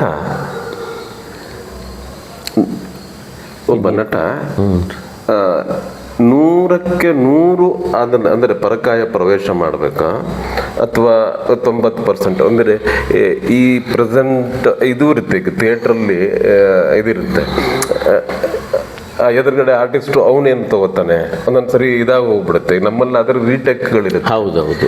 ಇಲ್ಲೇ ಅದಿರಲ್ಲ, ರೀಟೇಕ್ ಇರಲ್ಲ. ಹಾಗಾಗಿ ಪರಕಾಯ ಪ್ರವೇಶ ಸಂಪೂರ್ಣವಾಗಿದ್ದಾಗ ಆ ಎದುರುಗಡೆ ಆರ್ಟಿಸ್ಟು ಅವ್ನು ಯಾವ ಟೈಮಲ್ಲಿ ಒಂದೊಂದ್ಸರಿ ಹೆಚ್ಚು ಕಡಿಮೆ ಆಗೋಗ್ಬಿಡುತ್ತೆ. ಅದಕ್ಕೆ ನಾನು ನಿಮ್ಮಲ್ಲಿ ಕೇಳೋದು, ಸಂಪೂರ್ಣವಾಗಿ ನಟ ಅಂದರೆ ಕೆಲವೊಂದೆಲ್ಲ ಆಗಲ್ಲ, ಇದಿತ್ತು, ಅದು ಬ್ರೆಕ್ಟ್ ಥಿಯೇಟರ್ ಇರ್ಬೋದು, ಕೆಲವೊಬ್ಬರು ವಿಮರ್ಶೆ ಮಾಡಬೇಕಾದ್ರೆ ಸಂಪೂರ್ಣವಾದ ಪರಕಾಯ ಪ್ರವೇಶ ಇರಬಾರ್ದು, ಪ್ರೆಸೆನ್ಸ್ ಇದರದ್ದು ಇರಬೇಕು, ವಾಸ್ತವದಲ್ಲೂ ಕೂಡ ಅವನು ಆಕ್ಟ್ ಮಾಡಬೇಕಾದ್ರೆ ಇದಿರಬೇಕು ಅಂತೆಲ್ಲ ಇರ್ತಿತ್ತು. ತಮ್ಮ ಅಭಿಪ್ರಾಯ ಏನು ಅದ್ರ ಬಗ್ಗೆ? ಸರ್, ನಾವು ನಾಟಕ ಕಟ್ಟುವಾಗ ಒಂದು ನಮಗೆ ನಾವು ನಿರ್ದೇಶಕರು ನಾವು ಕಲಿಬೇಕಾದ್ರೆ ನೋಡಿರೋ ಒಂದಿಷ್ಟು ಅನುಭವ ಏನಂದರೆ, ಹೆಚ್ಚು ರೀಡಿಂಗು, ಹೆಚ್ಚು ನಮ್ಗೆ ಆ ನಾಟಕದಲ್ಲಿ ಪಾತ್ರಗಳ ಪೋಷಣೆ, ನಾಟಕಗಳ ಸಂಬಂಧ, ಪಾತ್ರಗಳ ಸಂಬಂಧ ಇದನ್ನೆಲ್ಲ ಹೇಳ್ಕೊಡೋರು. ಇದನ್ನೆಲ್ಲ ಕಲಿತಾ ಕಲಿತಾ ಕಲಿತಾ ನಾಟಕನ ಅರ್ಥ ಮಾಡಿಸೋರು ನಮಗೆ. ಇಡೀ ನಾಟಕ ಏನು ಹೇಳುತ್ತೆ, ನಾಟಕದ ವಸ್ತು ಏನು, ಸಂಬಂಧಗಳೇನು, ಇವನ್ನೆಲ್ಲ ನಾವು ಅರ್ಥ ಮಾಡ್ಕೋಬೇಕಾಗತ್ತೆ. ಪರಕಾಯ ಪ್ರವೇಶ ಅನ್ನೋದಕ್ಕಿಂತ ನಾನು ಈ ನಾಟಕದಲ್ಲಿ ಪಾತ್ರ ಮಾಡ್ತೀನಿ ಅನ್ನೋ ಪ್ರಜ್ಞೆ ಇರಬೇಕು. ಫಸ್ಟ್ ನನ್ನ ಇದು ಪೂರ್ತಿ ಇನ್ವಾಲ್ವ್ ಆಗಿಬಿಟ್ರೆ ಅನಾಹುತ ಆಗಿಬಿಡ್ತಾವೆ, ಬೇರೆದವರು ಇದಾಗಿಬಿಡ್ತಾರೆ. ಹೆಚ್ಚು ಇನ್ವಾಲ್ವ್ಮೆಂಟ್ ಇದೆಯಲ್ಲ, ಅದು ಅಪಾಯಕಾರಿ ನನ್ನ ಇದರಲ್ಲಿ. ನಾನು ಒಬ್ಬ ನಟ, ಈ ನಾಟಕದಲ್ಲಿ ಈ ಪಾತ್ರ ಮಾಡ್ತಾ ಇದ್ದರೆ ಒಂದು ಸಣ್ಣ ಇದು ಅವ್ನಿಗೆ ಬೇಕಾಗುತ್ತೆ. ಪೂರ್ತಿ ಪರಕಾಯ ಪ್ರವೇಶ ಮಾಡ್ತೀವಿ ಅಂದಾಗ ಅದು ಮೈ ಮೇಲೆ ದೇವ್ರು ಬಂದಂಗೆ ಆಗಿಬಿಡುತ್ತೆ. ಏನೋ ಅದನ್ನು ನಾವು ಮರ್ತು ಬಿಡ್ತೀವಿ. ಇಲ್ಲ, ಈ ನಾಟಕ ತಲೆದಂಡ ನಾಟಕ, ತಲೆದಂಡ ನಾಟಕದಲ್ಲಿ ನಾನೊಬ್ಬ ಮರಿಯಪ್ಪನ ಪಾತ್ರದ ಏನು, ಅವನ ಸಂಬಂಧ ಏನು, ಇವನು ಬಿಜ್ಜಳಿಗೆ ಏನಾಗಬೇಕು ಅವನು, ಈ ಥರದ ಎಲ್ಲ ಯೋಚನೆಗಳು ನಟನಿಗೆ ಇರಬೇಕು. ಪೂರ್ವಭಾವಿ ತಯಾರಿ ಇಲ್ಲದೆ ನಾವು ಯಾವ ಪಾತ್ರನೂ ಮಾಡೋಕ್ಕಾಗಲ್ಲ, ಯಾವ ಪಾತ್ರನೂ ನಾವು ನಿರ್ವಹಿಸೋಕ್ಕಾಗಲ್ಲ. ಒಂದೊಂದು ಟೈಮಲ್ಲಿ ಪಾತ್ರ ಏನು ಕೇಳುತ್ತೆ, ಏನದು ಬೇಡುತ್ತೆ ಅನ್ನೋದನ್ನು ನಾವು ನಟನ ಅಭ್ಯಾಸ ಭಾಳ ಮುಖ್ಯ ಆಗುತ್ತೆ. ನಟನ ತಯಾರಿ ಭಾಳ ಮುಖ್ಯ ಆಗುತ್ತೆ. ನಟ ತಯಾರಿ ಇಲ್ಲದೆ ಯಾವ ಪಾತ್ರನೂ ಮಾಡೋಕ್ಕಾಗಲ್ಲ. ಮಾಡಿದರೂ ಆ ನಾಟಕ ಉಳಿಯಲ್ಲ. ಸರ್, ಈ ಪ್ರಶ್ನೆ ಹೆಂಗೆ ಕೇಳಬೇಕು ಅಂತ ಗೊತ್ತಾಗ್ತಿಲ್ಲ. ತಮ್ಮ ಬದುಕಲ್ಲಿ ಛಾಯಾ ಭಾರ್ಗವಿ ಏನು ಹೇಳ್ತೀರಿ? ಛಾಯಾ ಭಾರ್ಗವಿ ಬಗ್ಗೆ ಭಾಳ ಹೆಮ್ಮೆ ಇದೆ ಸರ್. ಭಾಳ ನೇರವಾದಂಥ ನಡೆನುಡಿಯವಳು. ಅವಳು ಯಾವಾಗಲೂ ಹಾಗೆ, ಛಾಯಾ ಅಂದರೆ ಛಾಯಾನೇ. ಹೆಂಗೆ ಪರಿಚಯ ಆದಳು ಅಂದರೆ, ಹೀಗೆ ನನ್ನ ಒಂದೊಂದು ಅಪ್ಪ ಅಮ್ಮ ನಾನು ನೋಡಲಿಲ್ಲ. ಚಿಕ್ಕಂದಿರು ತೀರ್ಕೊಂಡ್ಮೇಲೆ ನಾನು ಬೆಂಗಳೂರಿಗೆ ಬಂದು ಬದುಕು ಕಟ್ಕೊಂಡೆ. ಆಮೇಲೆ ನನ್ನ ಮದುವೆ ಆಯಿತು. ನನ್ನ ಅಕ್ಕನ ಮಗಳನ್ನ ನಾನು ಮದುವೆ ಆಗಿದ್ದೆ, ಪುಷ್ಪ ಅಂತ. ಇಲ್ಲಿ ಬೆಂಗಳೂರಿಗೆ ಬಂದು ಇನ್ನೇನು ಒಂದು ಬದುಕು ಕಟ್ಕೋಬೇಕನ್ನೋದ್ರಿಗೆ ಅವರು ಇದ್ದಕ್ಕಿದ್ದಂಗೆ ಬ್ರೈನ್ ಸ್ಟ್ರೋಕ್ ಆಗಿ ಪಾಪ ಅವರು ತೀರ್ಕೊಂಡ್ರು. ಅವತ್ತು ನಾನು ರವೀಂದ್ರ ಕಲಾಕ್ಷೇತ್ರದಲ್ಲಿ ನಾಟಕ ನಾಟಕದ ಯಾವುದೋ ಸೆಟ್ ಡಿಸೈನ್ ಕೆಲಸ ಮಾಡ್ತಾಯಿದ್ದೆ. ಮನೆಗೆ ಬಂದಾಗಲೇ ಅವರು ಇರಲಿಲ್ಲ, ಅವರ ಪ್ರಾಣ ಹೊರಟೋಗಿತ್ತು. ಆಮೇಲೆ ಅಷ್ಟೊತ್ತಿಗೆ 2 ಮಕ್ಕಳಿದ್ದರು. ಆ ಮಕ್ಕಳು ಇನ್ನೂ ಚಿಕ್ಕವರು. ಭಾಳ ಸಣ್ಣ ವಯಸ್ಸಲ್ಲೇ ನನಗೆ ಈ ಥರದ ಎಲ್ಲ ಅನುಭವಗಳು ಆಗಿಬಿಡ್ತು. ಈ ಕಡೆ ರಂಗ ಬದುಕನ್ನು ಕಟ್ಕೋಬೇಕು, ಜೀವನದ ಬದುಕನ್ನು ಕಟ್ಕೋಬೇಕು, ಈ ಕಡೆ ಮನೆ ಈ ಥರ ಆಯಿತು. ಆದರೂ ಕೆಲಸ ಮಾಡ್ತಾ ಎದೆಗುಂದಲಿಲ್ಲ, ಕೆಲಸ ಮಾಡ್ತಾನೆ ಇರ್ತಿದ್ದೆ. ಈ ಮತ್ತು ನಮಗೆ ಬರೋದಲ್ವ ಕಷ್ಟ, ಇಂಥವ್ರಿಗೆ ಬರೋದು. ಈ ಸಂದರ್ಭದಲ್ಲಿ ನಾನು ಭಾಳ ಬೇಜಾರದಲ್ಲಿದ್ದಾಗ ನಮ್ಮ ಗೌರಿ ದತ್ತು ಅವರು ಬಂದರು. ನಮ್ಮ ಅಭಿನಯ ತರಂಗ ಗೌರಿ ದತ್ತು ಅವರು ಬಂದು ಮಾಲ್ತೇಶ್ ಬೇಜಾರದಲ್ಲಿದ್ದರೆ ಒಂದು ನಾಟಕ ಮಾಡಿಸಿ ಅಂತಂದು ಹೇಳಿದರು. ಆವಾಗ ನಾನು ಅಭಿನಯ ತರಂಗಕ್ಕೆ ಒಂದು ರೋಮಿಯೋ ಜೂಲಿಯೆಟ್ ನಾಟಕವನ್ನು ಮಾಡಿದೆ. ಭಾಳ ಯಶಸ್ವಿಯಾದಂಥ ಒಳ್ಳೆ ಇದಾಯಿತು ನಾಟಕ, ಭಾಳ ಹೆಸರಾಯಿತು. ಆವಾಗ ಛಾಯಾ ಅವ್ರು ನನಗೆ ಪರಿಚಯ ಆದರು. ಛಾಯಾನಲ್ಲಿ ನೋಡಿದ್ದೇನೆಂದರೆ ಒಬ್ಬ ಗ್ರಾಮೀಣ ಪ್ರತಿಭೆ, ಇಲ್ಲಿ ಪಕ್ಕದ ಸೋಮನಹಳ್ಳಿಯಿಂದ ಬರ್ತಾಯಿದ್ಲು. ಬಟ್ ನನಗೆ ಹಿನ್ನೆಲೆ ಗೊತ್ತಿರಲಿಲ್ಲ, ಅವರು ಗೌಡ್ರು ಆ ಥರದ್ದೇನು ನನಗೆ ಗೊತ್ತಿರಲಿಲ್ಲ. ಆವಾಗ ಲಾವ್ ಓದ್ತಾ ಇದ್ಲು ಅವಳು. ಲಾವ್ ಓದ್ತಾ ಇದ್ಕೊಂಡು ಪಾಪ ಅವಳು ಇದಕ್ಕೆ ಬಂದಾಗ, ತರಂಗಕ್ಕೆ ಬಂದಾಗ ಅಲ್ಲಿ ಬಂದು ಪಾತ್ರ ಮಾಡ್ತಾಯಿದ್ಲು. ಒಂದು ಸಣ್ಣ ಸಣ್ಣ ಅಷ್ಟೊತ್ತಿಗೆ ತರಂಗನೂ ಮುಗಿಸಿ ಅವಳು ಪಾಸ್ಔಟ್ ಆಗಿದ್ದರು. ಆಕಸ್ಮಿಕ ಬರ್ತಿದ್ಲು ಬೇರೆ ನಾಟಕದ ರಿಹರ್ಸಲ್ಲಿಗೆ. ನಮ್ಮ ನಾಟಕದಲ್ಲಿ ಪಾತ್ರ ಇರಲಿಲ್ಲ, ಸೇರಿಸ್ಕೊಳ್ಳಿ ಅಂದಾಗ ಸೇರಿಸ್ಕೊಂಡ್ರು ಗೌರಿ ದತ್ ಅವರು. ಅವಾಗ ಪರಿಚಯ ಆಯಿತು. ಛಾಯಾನಲ್ಲಿ ನೋಡಿದ್ದೇನಂದ್ರೆ ಒಂದು ಶ್ರದ್ಧೆ, ಒಂದು ಯಾವುದೋ ಒಂದು ಕೆಲಸ ಕೊಟ್ಟಾಗ ಅದ್ರ ಮೇಲಿರ್ತಕ್ಕಂಥ ಪ್ರೀತಿ, ಆಮೇಲೆ ಭಾಷೆ, ಕನ್ನಡದಲ್ಲಿ ಭಾಳ ಶುದ್ಧವಾಗಿ ಹೇಳ್ಕೊಡೋಳು. ಹೇಳ್ಕೊಟ್ಟಿದ್ದಾನೆ ನನಗೊಬ್ಬರು ಅಸಿಸ್ಟೆಂಟ್ ಬೇಕಿತ್ತು ಎಲ್ಲರ ನಾಟಕ ರಿಹರ್ಸಲ್ಗೆ. ಆವಾಗ ಕೇಳಿದೆ ಬರ್ತೀನಮ್ಮ ಅಂತ. ಬರ್ತೀನಿ ಸರ್ ಅಂತ ಹಿಂಗಂದ್ಲು. ಹಿಂಗೆ ಪರಿಚಯ ಆಯಿತು.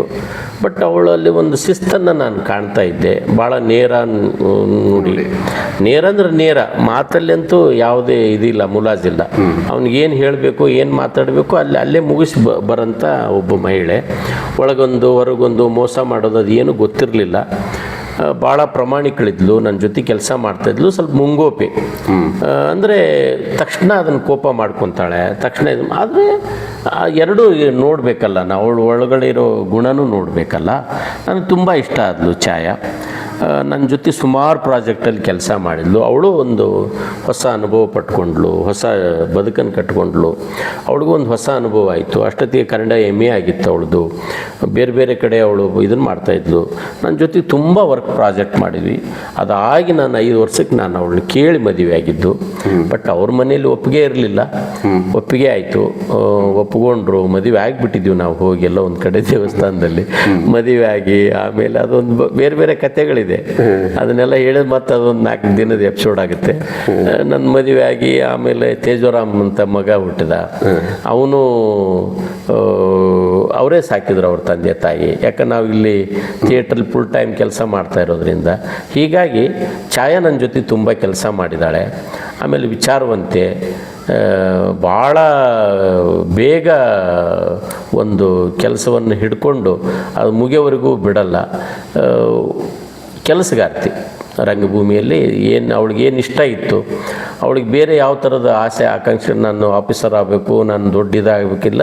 ಥಿಯೇಟ್ರಲ್ಲಿ ಆಸಕ್ತಿ ಇತ್ತು ಅವಳಿಗೆ. ಥಿಯೇಟ್ರಲ್ಲೇ ಉಳ್ಕೊಂಡ್ಳು. ಅದು ನನ್ನ ಜೊತೆಗೆ ಉಳ್ಕೊಂಡ್ಳು. ಮತ್ತು ಕೆಲಸ ಮಾಡಿದ್ವಿ. ಕೆಲಸಕ್ಕೆ ನನಗೂ ಒಂದು ಧೈರ್ಯ ಬಂತು. ನನ್ನ ಸಂಗಾತಿ ಅನ್ನೋದಕ್ಕಿಂತ ಭಾಳ ನಾವಿಬ್ಬರು ಹೆಚ್ಚು ಜಗಳಾಡಿರೋದು ರಂಗಭೂಮಿ. ಆ ಕೆಲಸ ಸರಿಯಾಗಿಲ್ಲ, ಈ ಸೆಟ್ ಸರಿ ಹೋಗಲಿಲ್ಲ, ಈ ಕಾಸ್ಟ್ಯೂಮ್ ಸರಿ ಇದಕ್ಕೆ ನಾವು ಹೆಚ್ಚು ಜಗಳ ಹೊರತು ನಮ್ಮ ವೈಯಕ್ತಿಕ ಬದುಕಿಗೆ ಯಾವತ್ತೂ ಗಲಾಟೆ ಮಾಡ್ಕೊಂಡಿಲ್ಲ ನಾವು. ಹಾಗಾಗಿ ನನ್ನ ರಂಗ ಸಂಗಾತಿಯಾಗಿ ಇವತ್ತಿಗೂ ಅವಳು ಕೆಲಸ ಮಾಡ್ತಾ ಇದ್ದಾಳೆ. ತಂಡ ಕಟ್ಟಿದ್ದಾಳೆ ಅದಮ್ಯ ರಂಗ ಸಂಸ್ಕೃತಿ ಅಂತ. ಸಂಚಾರಿ ವಿಜಯ್ ಅವಳ ವಿದ್ಯಾರ್ಥಿನೇ. ಫಸ್ಟ್ ಬಂದು ನಾಟಕದಲ್ಲಿ ಪಾತ್ರ ಮಾಡಿದ್ದು ಸಾಂಬಶಿವ ಪ್ರಹಸನದಲ್ಲಿ ಪಾತ್ರ ಮಾಡಿದ್ದು. ಮಾಲ್ತೇಶ್ ಬಡ್ಗೇರವರೇ, ಅಂದರೆ ತಮ್ಮ ಇಷ್ಟು ವರ್ಷದ ಜರ್ನಿ ಅನುಭವ, ಇನ್ನೂ ಸಾಕಷ್ಟು ಮಾತಾಡೋದಿತ್ತು. ಬಟ್ ಅವಕಾಶ ಸಮಯದ ಒಂದು ಇದಿದೆ. ಸಾಕಷ್ಟು ಶಿಷ್ಯ ವೃಂದವನ್ನು ಗಳಿಸಿದಿರಿ. ನಾನು ಕೇಳಿದಾಗೆ ತುಂಬ ಜನ ಹೇಳೋರು ಮಾಲ್ತೇಶ್ ಬಡ್ಗೇರವರು ಅಂತ. ಅದಕ್ಕೆ ನಾನು ನಿಮ್ಮನ್ನು ಹುಡ್ಕೊಂಡು ಬಂದೆ. ನನಗೂ ಖುಷಿ ಆಯಿತು. ಒಂದು ಹೇಗೆ ಹೇಳೋದಕ್ಕೆ ಶಬ್ದಗಳಿಲ್ಲ, ಶಬ್ದಗಳಿಗೆ ಮಿಗಿಲಾದವರು. ಸೊ ನೀವು ನಮ್ಮ ಲಾಗಲ್ಲಿ ಬಂದು ಮಾತಾಡಿದಿರಿ. ತುಂಬ ತುಂಬ ಧನ್ಯವಾದ. ನಮಸ್ಕಾರ. Thank you sir. ನನಗೊಂದು ಅವಕಾಶ ಕೊಟ್ಟಿದ್ದೀರಿ ಅಶೋಕ್ ಸರ್. ನೀವು ಭಾಳ ಹೆಸರು ಮಾಡಿದಿರಿ ನಟನೆಯಲ್ಲಿ. ನಿಮ್ಮನ್ನು ಸಾಕಷ್ಟು ಸರಿ ನೋಡಿದ್ದೀನಿ, ಅಭಿನಯಿಸಿದ್ದೀನಿ. ನಿಮ್ಮ ಅಭಿನಯವನ್ನು ನಾನು ನೋಡಿದ್ದೀನಿ, ಮೆಚ್ಕೊಂಡಿದ್ದೀನಿ. ನಿಮ್ಮಂಥವ್ರು ಬಂದು ಈ ಕಲಾ ಜಗತ್ತನ್ನು ನಮ್ಮಂಥವ್ರನ್ನೆಲ್ಲ ಪರಿಚಯ ಮಾಡಿಸ್ತಾ ಇದ್ದೀರಲ್ಲ, ಅದು ಭಾಳ ನಿಮ್ಮ ದೊಡ್ಡ ಗುಣ. ನಿಮ್ಮ ಇದು ಇನ್ನೂ ಎತ್ತರ ಮಟ್ಟಕ್ಕೆ ಬೆಳೀಲಿ ಅಂತ ಹೇಳ್ತಾ ಅವಕಾಶ ಕೊಟ್ಟದಕ್ಕಾಗಿ ಧನ್ಯವಾದಗಳು ಸರ್. ನಮಸ್ಕಾರ.